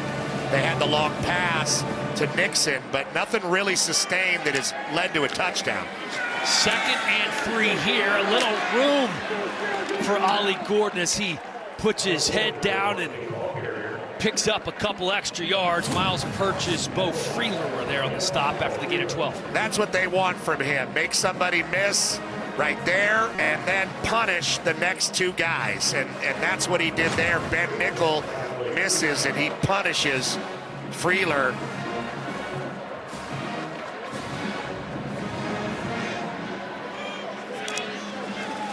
Fresh set of downs for Bowman. Finally flushed out of the pocket, had a lot of time, and he ends up getting rid of it. It was just over the head of Stribling, but he never had a real shot. Yeah, Bowman, when he starts running to throw the ball, he does not look as fluid or comfortable as when he is just in a traditional 3 or 5 or 7 step drop. He's that kind of old school 6'4" pocket quarterback. That being said, he did have a nice 12-yard touchdown run. That's absolutely true, and he ran a guy over, so we got to give him his flowers, as they say. But still, I think they're much more comfortable with him throwing it from the pocket. And Bowman looking to do just that here, and to your point, in the pocket. It is perfection on this play. First down to Blaine Green. And now a sustained drive is really kind of revealing itself. They bring 4, a couple of twists in there, but they get nowhere. And he had a couple guys open, both of his tight ends. That time he gets Blake Green, the wide receiver.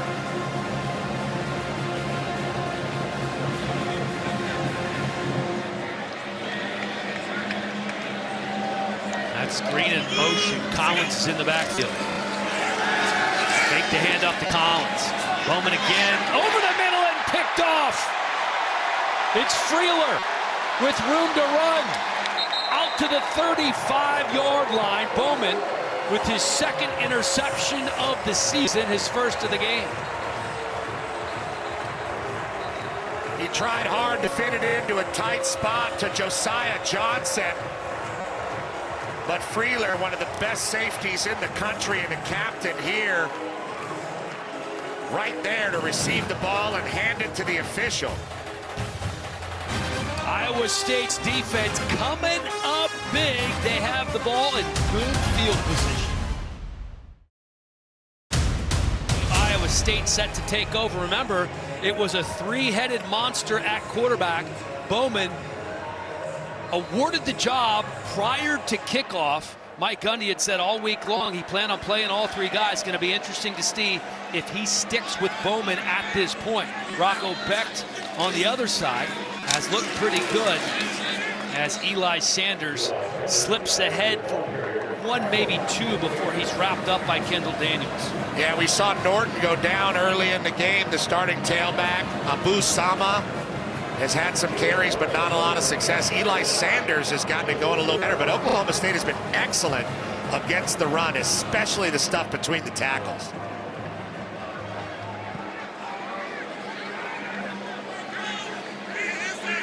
Second and 8 for the Cyclones.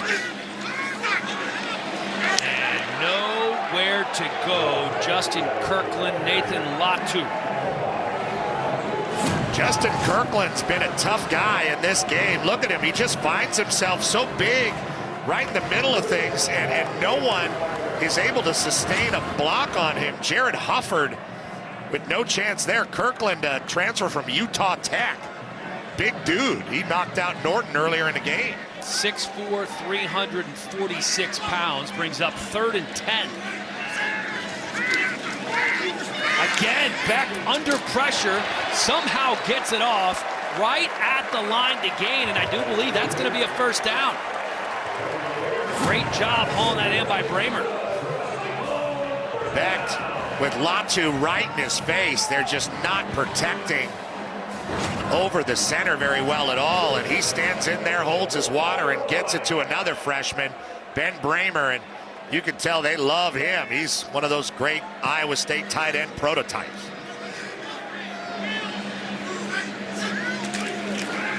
First down from the 45. And Carson running into a brick wall that is Anthony Goodlow. Anthony Goodlow there to clean up the play. He was turned right away by Nick Martin, who's been right at the apex, trying to stop every inside run that the Cyclones have thrown at the Pokes. It's been very interesting watching them try to establish this run game, get Becht going, and when they're not really much able to do that, and Becht has kind of overcome that. Eli Sanders, the tailback, splitting wide right at the top of your screen. Becht, quick throw. And that one was off the mark. Going to bring up 3rd and 8. A miscommunication between him and the two receivers. Somebody had to go as opposed to running a stop route.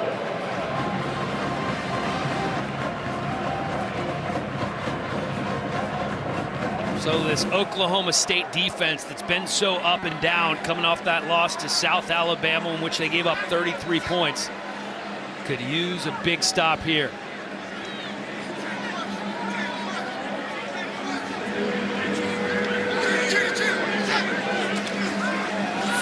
Gonna keep it on the ground with Carson Hansen. The crowd not liking it as Goodlow's there to wrap him up again. That's the second time they've done this. Becht changes the play. He moved Bramer down and called a run play, and it hadn't worked. The second time it has not worked. Goodlow right in the backfield, and a 3rd and 8 to check to that is going to disappoint your crowd, but you live to fight another day. There must be something they see within their game plan that makes Becht change the play to a run when he sees a certain kind of look. It's happened twice. Tyler Perkins with a booming end-over-end punt. Driving Presley back inside the 10-yard line, calls for the fair catch. Still a 3-point ball game here in Ames after the 44-yard punt. This is Alan Bowman and this Cowboy offense starting from their own 10-yard line. And much like their counterparts on the other side, this run game not able to get going, at least not yet, for Oklahoma State. Ollie Gordon's had more success than the Iowa State backs, but not a real marked success. And then Jaden Nixon with the long catch, but sustained drives have been difficult. They started to get some momentum going in their first possession, and it was ended by the pick by Freeler.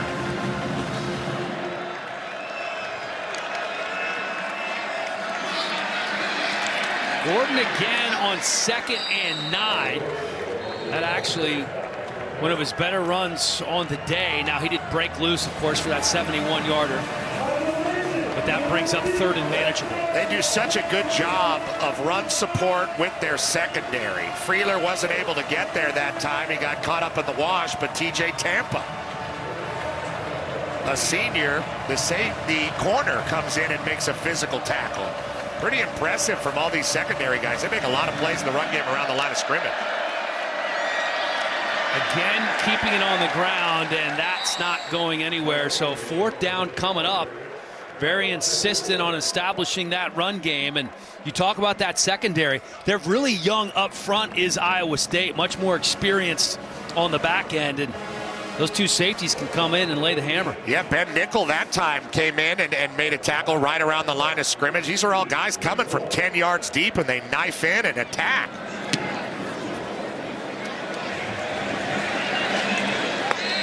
Knoll having to run in from a long ways away to make that fair catch. And Iowa State on offense here, trying to add to that 3-point lead. Sama with some room Chopped down at about the 25 by Cameron Epps. That's the way you get a drive started, Petro. Get the quick game going to the back, and he's able to outrun, although a pretty good effort there from the defender. He can outrun him to the sideline and get out in space. 21-yard gain for the Cyclones. And you can see one of the reasons they are very high on this freshman from Des Moines, Abu Sama.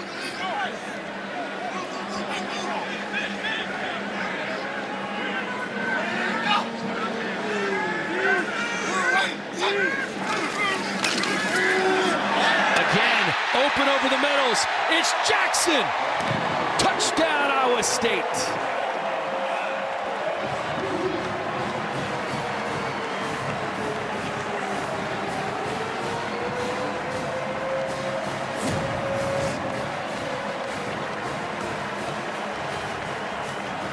Kind of an anemic effort there.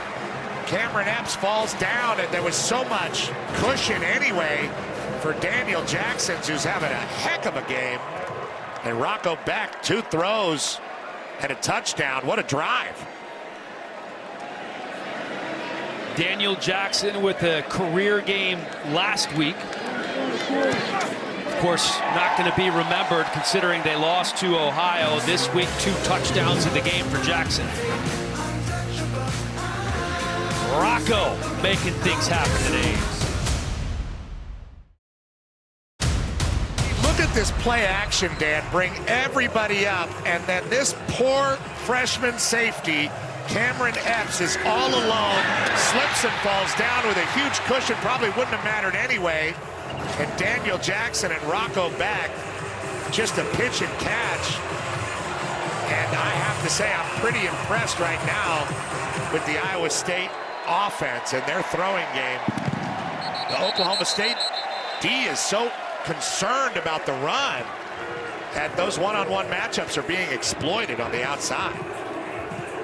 Jack Trice Stadium is rocking in Ames right now. The biggest lead of the game for the Cyclones. 27-17, 5.5 minutes to go. And this place is getting loud. Bowman. It's like a club. Quarterback for Oklahoma State. Indeed. A lot of dancing. Right in the middle of Ames.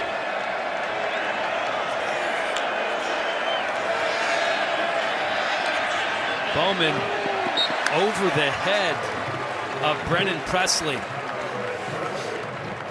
They're trying to make something happen, getting Brennan Presley, the slot guy, into the backfield and trying to get him the ball out there in space. I think Bowman threw that one away because it was just so well defended. If he had caught that ball, he was going to have to be working behind the line of scrimmage with a couple of defenders in his face. Well read by the Clones.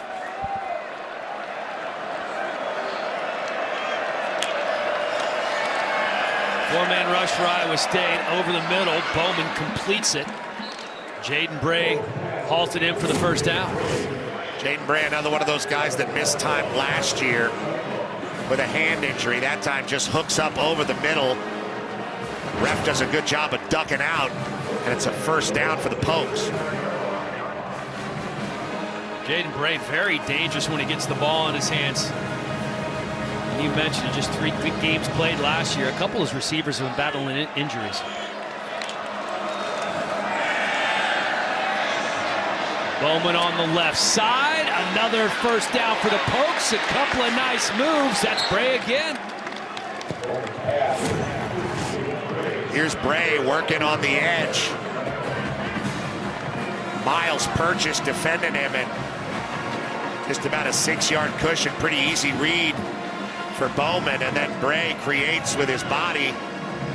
A little bit of excitement after the fact, and now they're in Clones territory moving. 44-yard line to be exact. Pressure coming on Bowman, and he just gets rid of it. Coming off the edge was Carson Willick. Yeah, that screen got blown up pretty quickly, and Bowman does the right thing and just dirts it.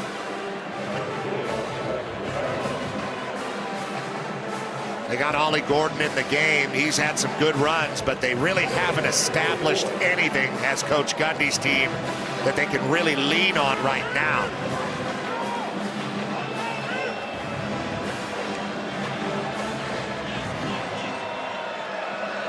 Second and 10, again operating out of the pistol. Third completed pass in a row, this one to Brennan Presley. And for Presley, that's his first catch of the game. And that's a guy they really want to get involved a lot more. Really one of their most known offensive weapons coming into this year. They've talked about wanting to get him double-digit touches per game, and here we are in the third quarter, his first catch coming here. 3rd and 3 for the Pokes.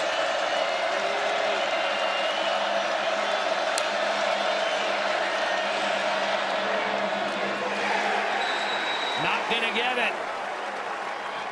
The Iowa State defense stepping up when they need it here in the third.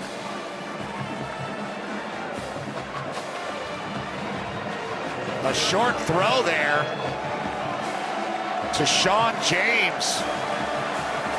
Just a freshman with some big closing speed to cut that one off, and Oklahoma State's going to stay on the field.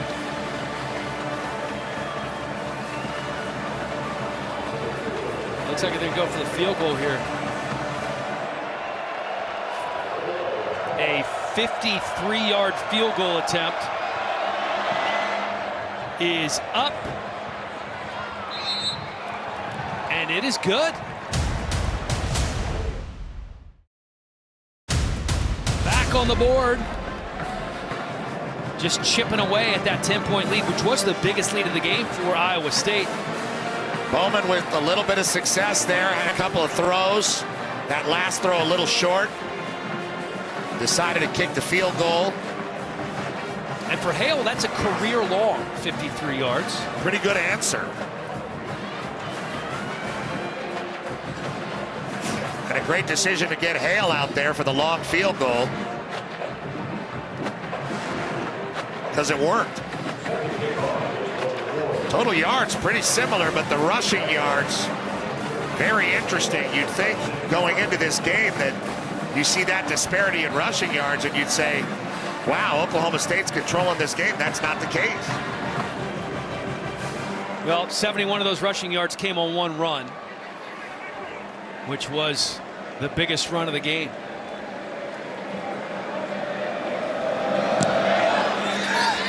Jalen Knoll calls for the fair catch. And this Iowa State offense going to come back out. Rocco Becht, the redshirt freshman, making just his 4th career start.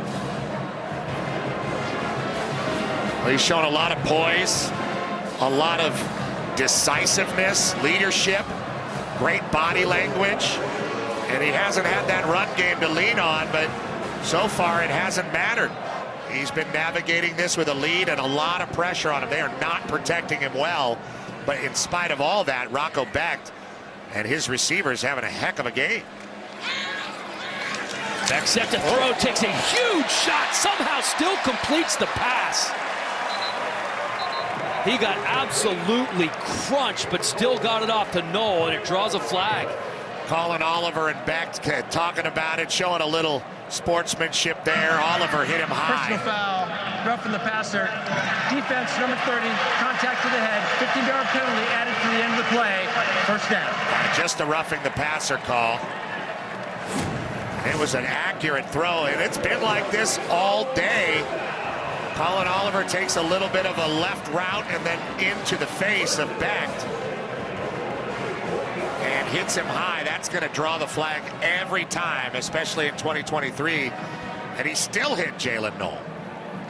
Heck of a job by Becht, just hanging in there when he knew the hit was coming. Oliver got that forearm right to the head and neck area. And he's been aggressive, flying around. They've had some really great effort from their linebackers. Colin Oliver, we talked about Nick Martin. They're going to look at it now for targeting. You think this should be a targeting call, Pete? Well, he's throwing, so he's defensive, and he's defenseless, and Dean Blandino knows all about it. I'm going to say yeah, but Dean knows more than me. Well, to me, we have a defenseless player. He leaves his feet. There's no question there's a launch. That's an indicator. And then he's going to attack me, forcible contact with the shoulder to the head neck area. To me, I think this is targeting. They called roughing the passer. Replay can look and add the disqualification. And I think all the elements are there. Leaving the feet, you can see the shoulder and the forearm come through. That's Absolutely. a great point, Dean. I didn't think about the fact that he launched himself, and that's an important factor when determining if it's targeting or not. Exactly right. And if he's defenseless, it's not crown of the head, it's anything. It's your forearm, your shoulder. It's going to draw that call, but they didn't make the call on the field. After further review, there is no targeting. Okay. Well, how about that? Huh? What do I know? Everything's subjective. Guess it wasn't hard enough. Well, whatever the case may be, the fact that he completed that ball with Oliver launching himself at him shows the toughness of one Rocco Becht. I've been very impressed with this kid. I mean, I thought they stopped it because it was clearly targeting. Dean said it's targeting, and then they say no targeting, but they keep the penalty. Interesting sequence there. Nonetheless, good field position for the Cyclones. Right back to the line of scrimmage. Jeff Robertson on the stop. This defense is just swarming and making it hard on whoever the running back is. That time it was Eli Sanders, the sophomore from Oceanside, California. They're staying true to the run game. They're continuing to run the ball. They're not just selling out. And it is setting up some of what they do. Otherwise, the play action wouldn't have worked on the last drive, but it's tough sledding. Which is exactly what offensive coordinator Nate Scheelhaus told us he was going to do. And you're right. Sometimes the fan base just wants to open it up and throw. But you do have to set it up. As they do again, and they have some room here. Eli Sanders sees a crease and picks up 14. Big captain tight end Easton Dean sealing that off. Sealed off on the other side. Jared Hufford, and a nice lane for Eli Sanders, getting his first action in a couple weeks. Oceanside, California native, but Chandler High School in Arizona. There's Big Dean, 6'6", 265.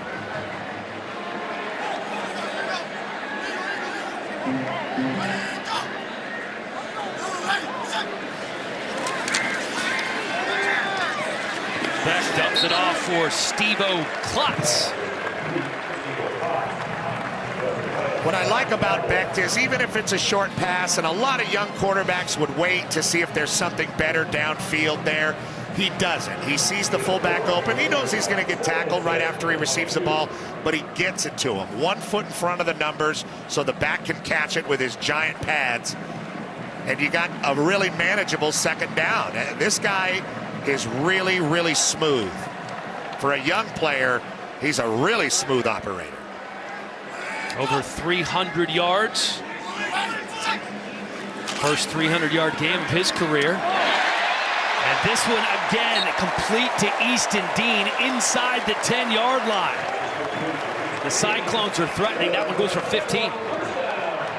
Same kind of player, H-back tight end position, and he just gets that ball to him quick. The second Dean turned his head, Becht was releasing that ball. Just the decision-making is what's been impressive. Just the 5th catch of the year for Dean. 1st and goal.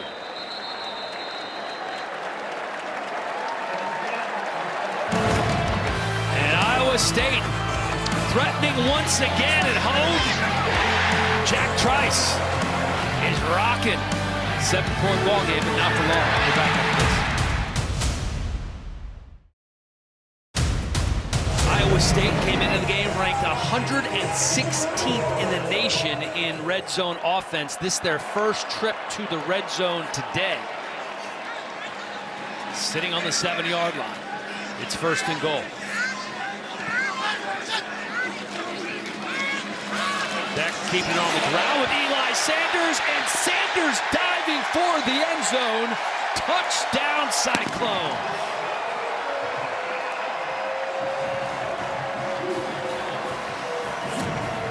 A great answer to the field goal, and Sanders looks inside, gets up inside, and then bounces it out, uses his speed to get to the edge by Corey Black to fall on the pylon.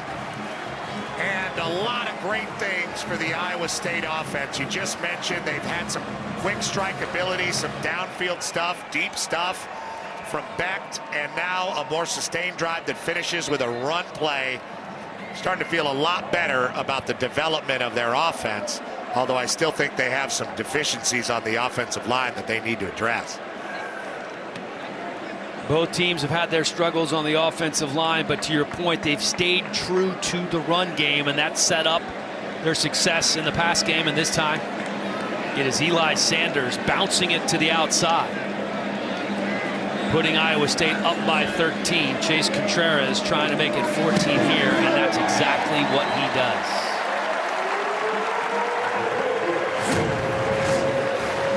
See him get up into the middle of the line. They get a pretty good push. Justin Wright gets washed down, and that enables him to hit the edge and get there before Corey Black, and Rocco loves it. And his hair still looks great. How about Rocco's numbers, by the way? Rocco over 300 passing yards, 326 to be exact, with a career-high 3 touchdowns. And perfect on that drive. Everything working as he's getting a little help from the running game. Now, what does Oklahoma State do to answer? Well, they need a touchdown now. Here in the fourth quarter, you can't answer field goal for touchdown. And defense is getting a little tired. One thing about Oklahoma State's defense, they don't play a lot of secondary guys, not a lot of safeties, especially with Lyric Rawls and Nick Session out. They got to find a way to score a touchdown and keep their defense rested. Shackford's kick through the end zone. And Oklahoma State, we've talked about the playmakers. Presley, Bray, Deshaun Stribling.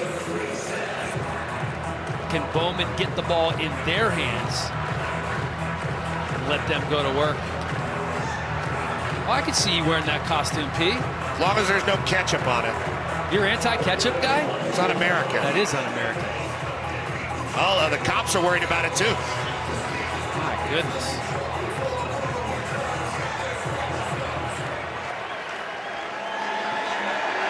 Bo Freeler in this Iowa State defense. Ollie Gordon slicing his way through that defense, picking up a first down for the Pokes.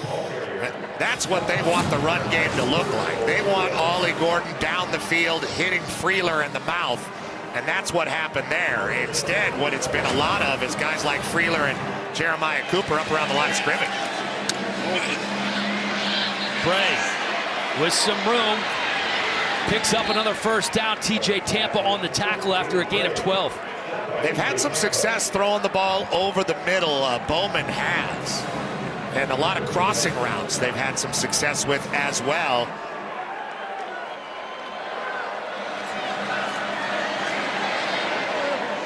Bowman just gets rid of it.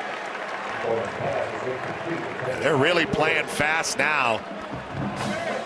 That blistering pace that you got used to with the Oklahoma State offense when Gundy was first becoming famous, they can still hit the gas and run a lot of plays very quickly. As you see the hands on the hips and the hard breathing from TJ Tampa and the Clones deep.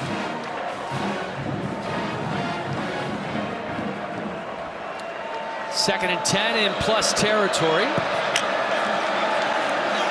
Take the handoff to Gordon. Oh, he loses his footing, and down goes Bowman. J.R. Singleton wraps him up for the sack. It is a huge loss of yardage. J.R. Singleton. Where's the number 58? It's a special number. And Iowa State breaks the double team. Bowman slips a little, and Singleton, the nose guard, does not let him go. Puts his 300 pounds on the quarterback. That'll turn your drive around quick. 3rd and almost 30, 27 yards. Jeez. My gosh, they lost 17 yards on that set. They're in plus territory.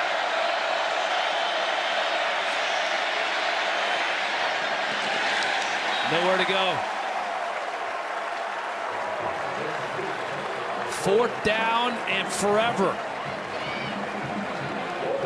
Singleton putting pressure again there. And you know, this Iowa State defense, they told us they've played well enough to win defensively. Matt Campbell has said that. They don't want to let them off the hook on that drive. They did it. Hudson Cox punt. Lands at the 25-yard line. I'm looking forward to it. Oh, that is the Petros Papadakis of Ames, Iowa. We were ranked number 7. Not 2021. Oh, Eli Sanders starting to feel it a little bit. That's part of the reason you stick with the run game, because in the 4th quarter, you start to engage a little bit more. That time, a guy that's been not getting blocked a lot, Nick Martin, got blocked by Easton Dean, and coming right through the hole was Sanders, who's played very well. That Norton is out, and Abu Sama not as effective running from the 7 yards deep position.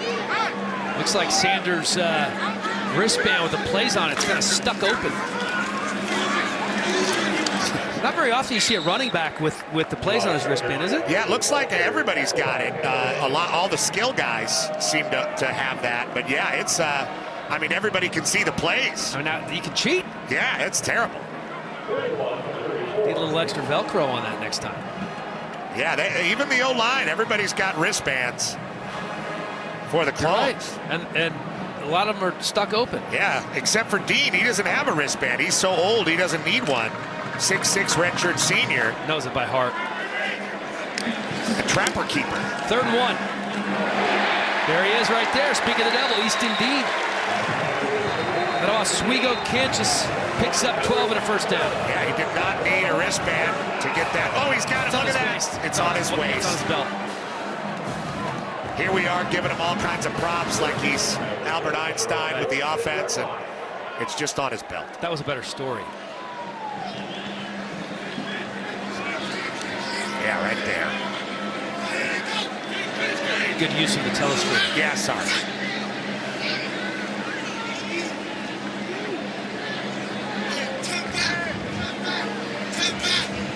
Fresh set of downs from the 46.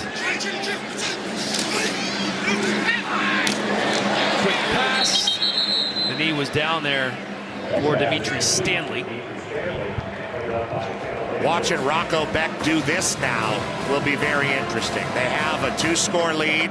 They're moving the ball a little bit.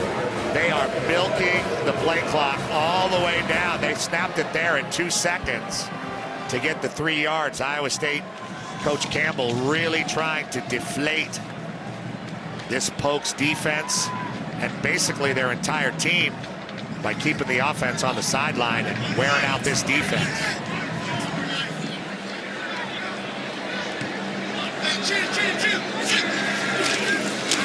Here's Sanders into plus territory. Going to be 3rd down and short. Jaleel Johnson on the stop. They're starting to get that push that was not there the first 3 quarters of this game.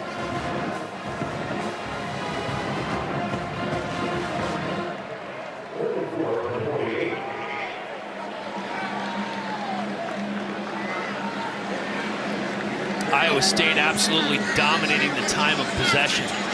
34 minutes to 15. If they pick it up here, they'll continue to milk that clock. Over the head of Knoll.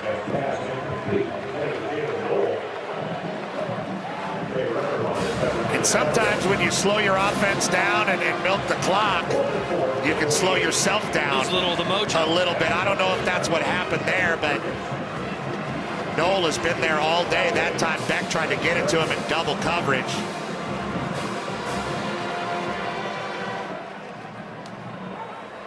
have a chance to pin him back, perhaps. Tyler Perkins from just inside his own 40-yard line. Fair catch called for at the 17 by Presley. 14-point game. Let's see what the Cowboys can cook up here. It's the biggest in the world. The largest concrete garden gnome right here in Ames, Iowa, Petros. It's a beautiful thing. That's Elwood. He's 15 feet high. He beat out the former champion, largest concrete garden gnome in the world, Noam Chomsky, who was in upstate New York. Still there, but Elwood dwarfs him. It's a huge attraction in Ames. People come from miles around. 15 feet tall, 13 years old. 14 points the deficit here. Bowman just chucks it away.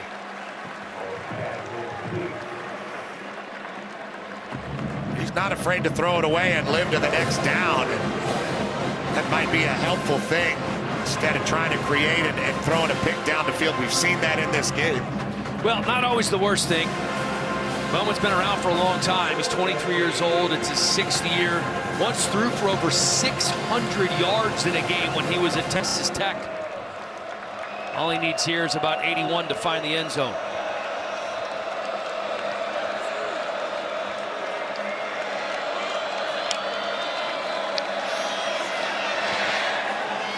Giving it a shot there and able to haul it in is Blaine Green.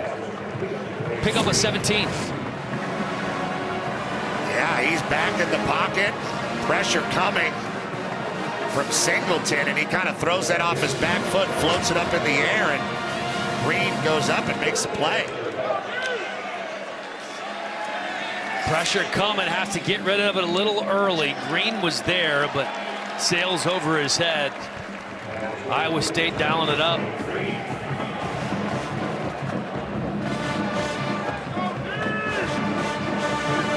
A little bit better protected that time, but the ball was not close.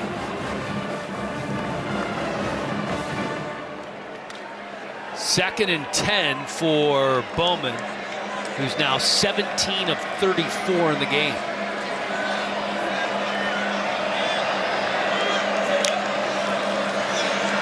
Pressure coming off the edge and batted down.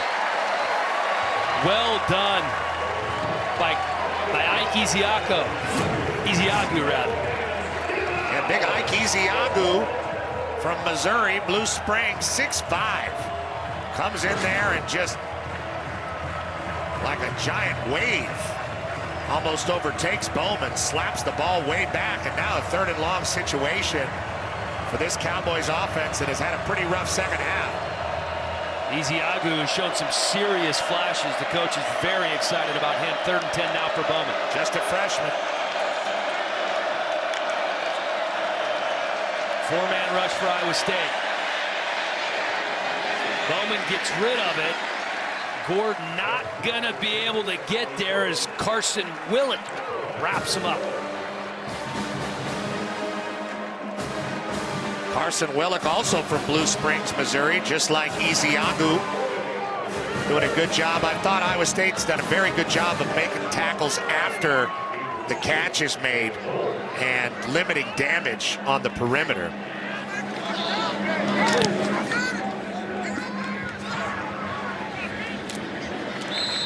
Punt, fair caught by Noel. Today's hardest working player, sponsored by Liberty Mutual. Only pay for what you need. Rocco Becht, 341 yards, 3 touchdowns. By far the best game of his young career. This is kind of his coming out party, and what a great time to have it. Conference opener at home after a miserable offensive performance last week, and not worried about field goals, whether they're good or not in this one. They've been able to get in the end zone. Ooh, Sanders takes a huge shot to the head.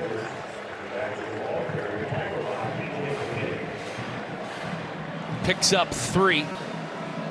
That was Trey Rucker launching himself in there. The Wake Forest transfer from Southern Maryland, Waldorf, Maryland. A big pop there from Rucker. Eli Sanders says he's okay.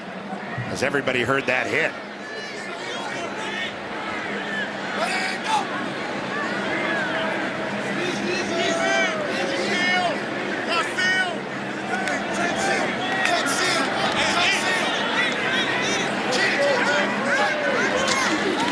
Gonna keep it on the ground on 2nd and 7.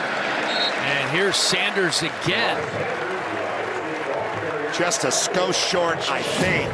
It looked like he had it, but I think you're right. It looks like they're gonna spot it just a wee bit short. Just a zone look, and he presses the front side, cuts it all the way back. And a little bit of a sneak there. On 3rd and 1. Yeah, it looks like Easton Dean trying to carry Rocco Beck to see if he got it. Mike Gundy standing right there to see too. He is looking right down the line.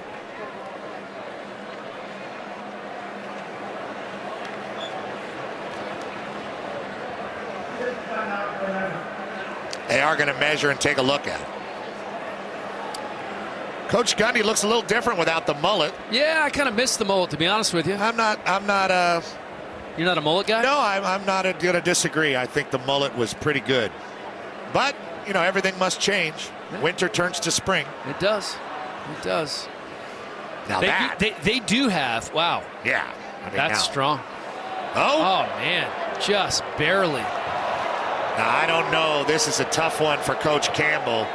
You really want to hold this ball and milk this clock. You haven't gotten a lot of push at the line of scrimmage for the first 3 quarters of the game, but here in the 4th quarter, you've gotten it. You don't just do a quarterback sneak right here? I mean, it didn't work just on the last play, and I mean, I certainly wouldn't get into a shotgun.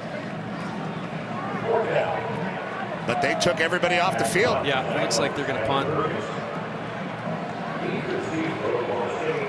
I mean, it's a 14-point lead, right? So probably the right decision here from your own 29-yard line. Absolutely.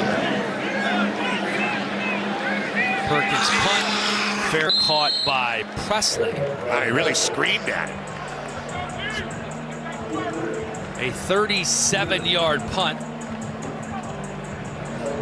And out comes the Cowboys offense once again with Alan Bowman trying to get something started here. Remember the 3-headed quarterback monster that was the first few games of the season for Oklahoma State. Gunnar Gundy among those who were getting snaps. Garrett Rangel. And for the first time in 4 games, it's just one guy. It's just Alan Bowman. And it has been a uneven performance thus far as he calls his own number here. And it's going to be about a yard shy of picking up the first down, but obviously they're going to be running a little tempo here with just under 6.5 to go. And looking at the stats, Iowa State in the 4th quarter has made up some of that rushing disparity. And you can see they've sort of taken control of the game. Ollie Gordon the second. Wrapped up right at or slightly behind the line of scrimmage by Tyler Onedum. Onedum had a hold of his legs and wasn't going to let go. Oklahoma State has to have a sense of urgency, but they can't get too far ahead of themselves. They've made mistakes when they've done so.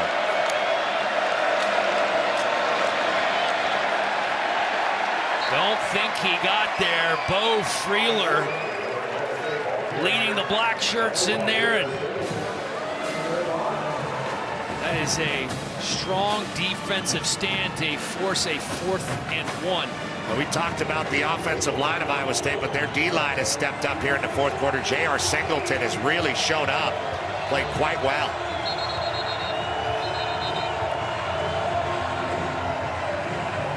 They're going to measure. Or do we have a timeout? I believe we have a timeout. Oh, they're going to look at it.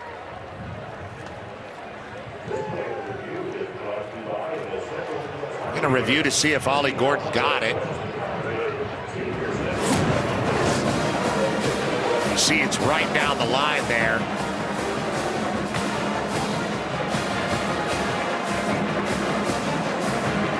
I don't think he got it. Yeah, hard to argue with the spot. Got feel like his back got bent back. I mean, it's right on the 45. Caleb Bacon, game. you know, I know Caleb Bacon got burned earlier in the game on a long pass by Jaden Nixon, but when he fills that hole, he fills it with purpose. Yeah, this defense has been so stout for so long under defensive coordinator John Haycock. And only 3 seniors. It's pretty incredible, right? Very young up front. They had 6 returning starters, 3 of those guys in the secondary, and you're right, basically 3 seniors who actually play defensively. After further review, the ruling on the field stands. 4th down. You were right. All right, so 4th and 1. Critical play here for Mike Gundy's offense.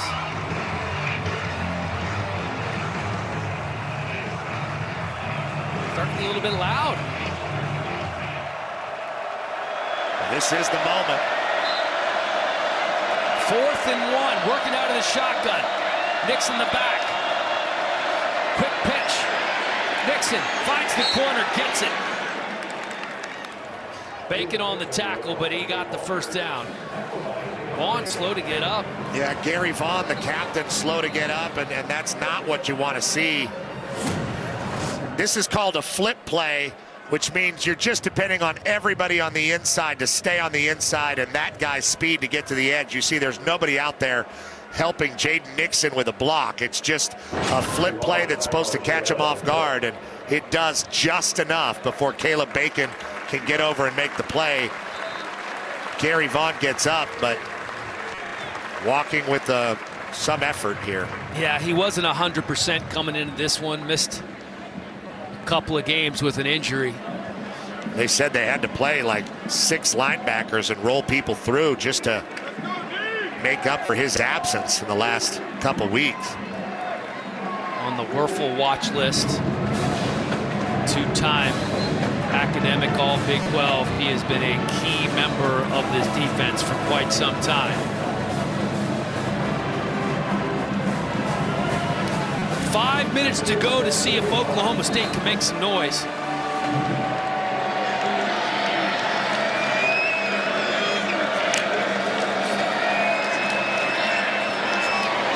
Time for Bowman taking a shot on the right sideline, and that sails out of bounds over the head of Brennan Preston.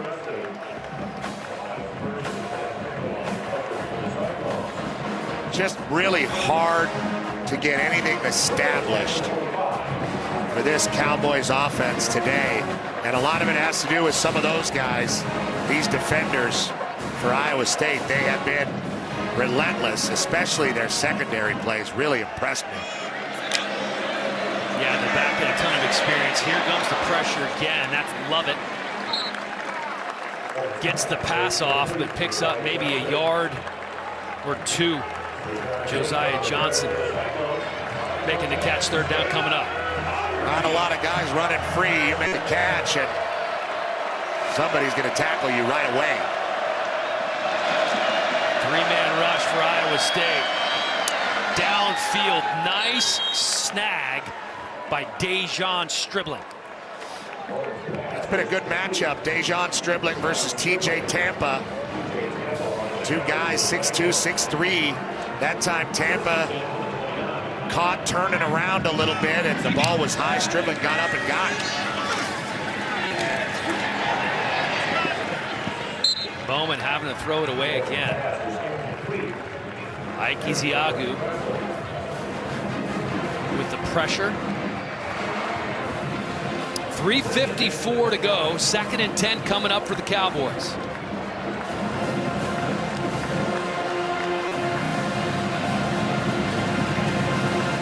See what offensive coordinator Casey Dunn draws up here from the 30. Going to keep it on the ground. Gordon puts his head down. Freeler on the stop. Interesting calling a run play here, running clock. You still have those 3 timeouts, but you're down 2 scores.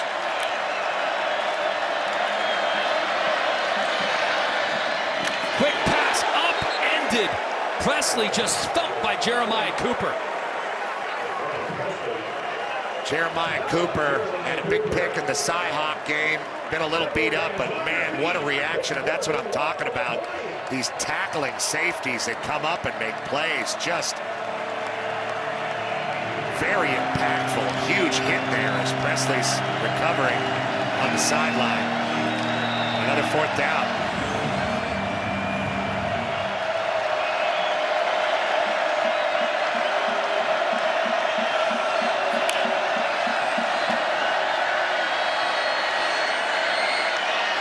Bowman to the end zone. Touchdown, Rashad Owens.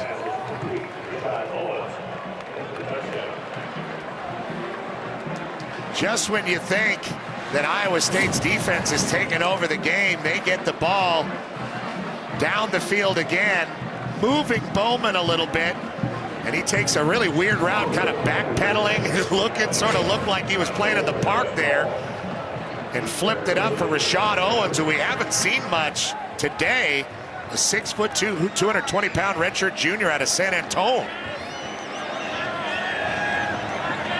First catch of the day, a 20-yard touchdown for Rashad Owens. So with 2:46 to go, we're back to a one-score game. Right back in it. Exciting times in Ames, 34-27, home team on top. And it is a one-score game in Ames after an 11-play, 65-yard scoring drive. That resulted in a Rashad Owens 20-yard touchdown catch, the second touchdown throw of the game for Alan Bowman. And as herky-jerky as things have been for Coach Gundy's team, leaving Bowman in paid some dividends. Gets you within one score here. Not a lot of time left, but everybody has their timeout. It's going to be very interesting to see how the young quarterback for Iowa State, Rocco Beck, can finish this game. Lining up here for the potential of an onside kick, but it does not look like that will be the case.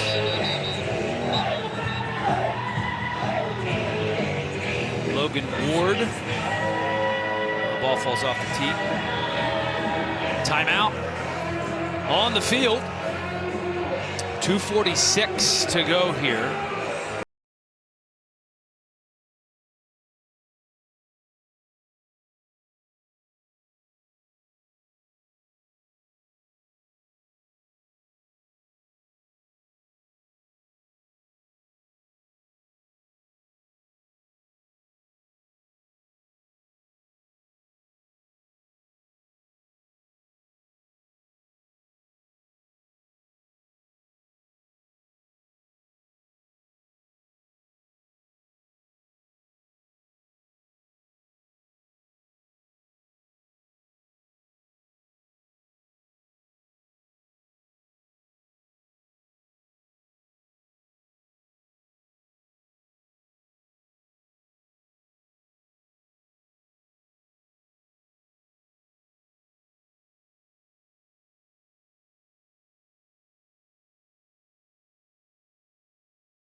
What could you ask for?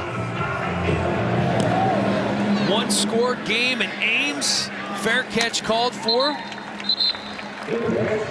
Miles Purchase. Jalen Knoll deep. Knoll making the fair catch. And here we go. 2 timeouts left for Iowa State, but more importantly, 3 timeouts left for Oklahoma State if they were to get the ball back, but they need a couple of stops first. And have they been dedicated enough to the run game in this game to keep that guy on the sideline? You see they've closed that gap a little bit, but only 80 rushing yards, way below what they're trying to accomplish, but the offense has put up a lot of points. In that last drive, they were able to gash him a little more than they have in the previous 3 quarters. Eli Sanders in at running back.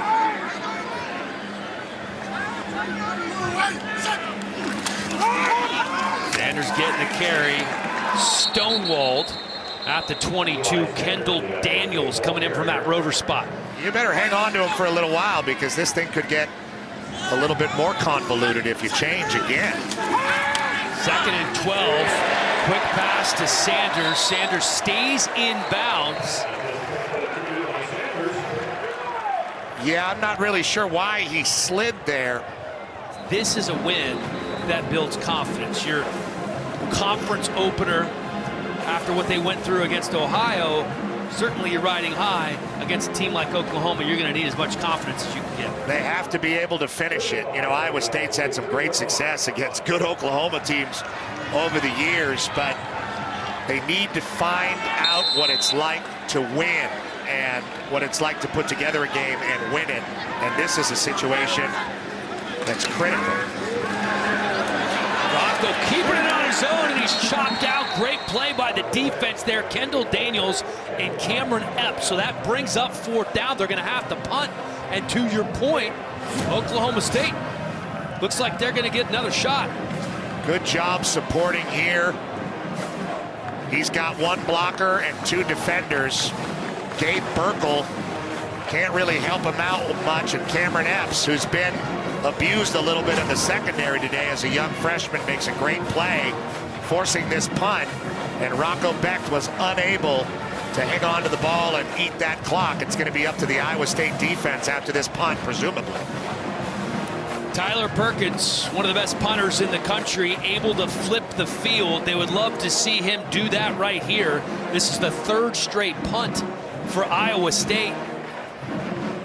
That was very well played by the Oklahoma State defense. New defensive coordinator Brian Nardo in his first year coming over from Division II Gannon University. And how about that? The show of a young team there. On 1st down, you get stuffed. Then you get a good play on 2nd down, get the ball out, and the guy slides. It doesn't take, Eli Sanders doesn't take the yardage that he was afforded, and you end up with a 3rd down play that doesn't work. You're giving it back to him. Perkins punt, fair catch called for at the 35, so solid field position. Iowa State has held opponents under 400 yards in 18 consecutive games.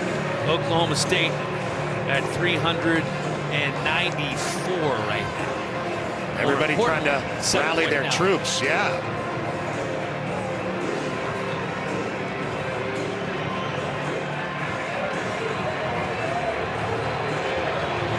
Here we go, Petros. 1st down at the 35. Alan Bowman starting his first season with Oklahoma State. And he's the guy right now. Taking a shot and overshoots it. That's the matchup that's been going all day. TJ Tampa versus Dejon Stribling. Bowman with no hesitation that time, just throwing it up to the right side. There's still enough time on the clock where you really still have to concentrate on 1st downs. But they have called all their timeouts.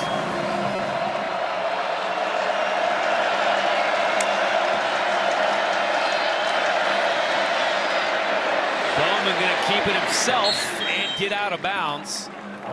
Ben Nickel, one of 3 seniors on this Iowa State defense, chasing him out. 2:11 left, and he gets right back to the line of scrimmage. Obviously, more shots to pick up the 1st. Yeah, 4-down territory, of course, and Bowman getting all 6'4", going in the right direction. I thought he could get more than just 2 yards, but got out of bounds.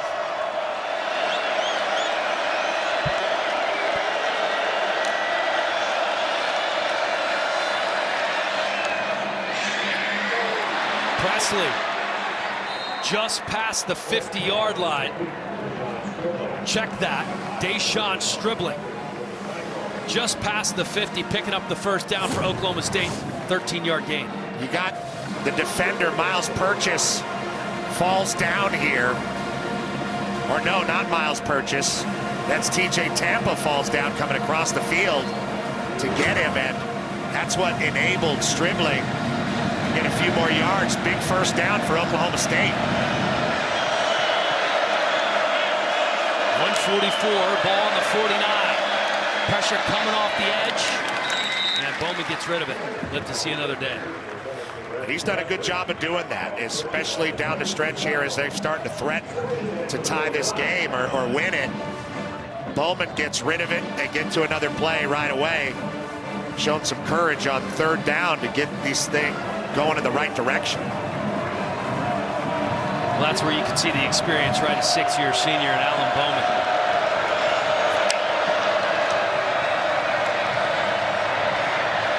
Has some time. He was looking for Stribling again. That was TJ Tampa there in coverage. Stribling, look at his pads. He's been getting grabbed and moved all over the place. And this secondary really getting tested down the stretch. TJ Tampa, Cooper, Freeler, Purchase. It's going to be up to them to finish this game.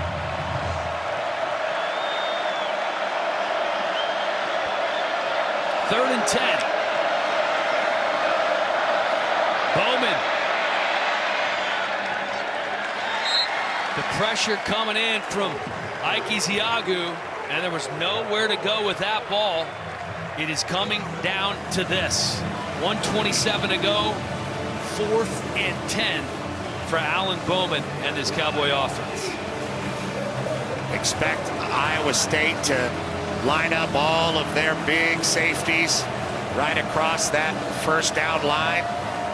2 for 2 the Cowboys have been on 4th down so far. They need this one the most. This is the ball game. The moment Bowman's been waiting for. Over the middle and picked off. It's TJ Tampa. That will do it, ladies and gentlemen.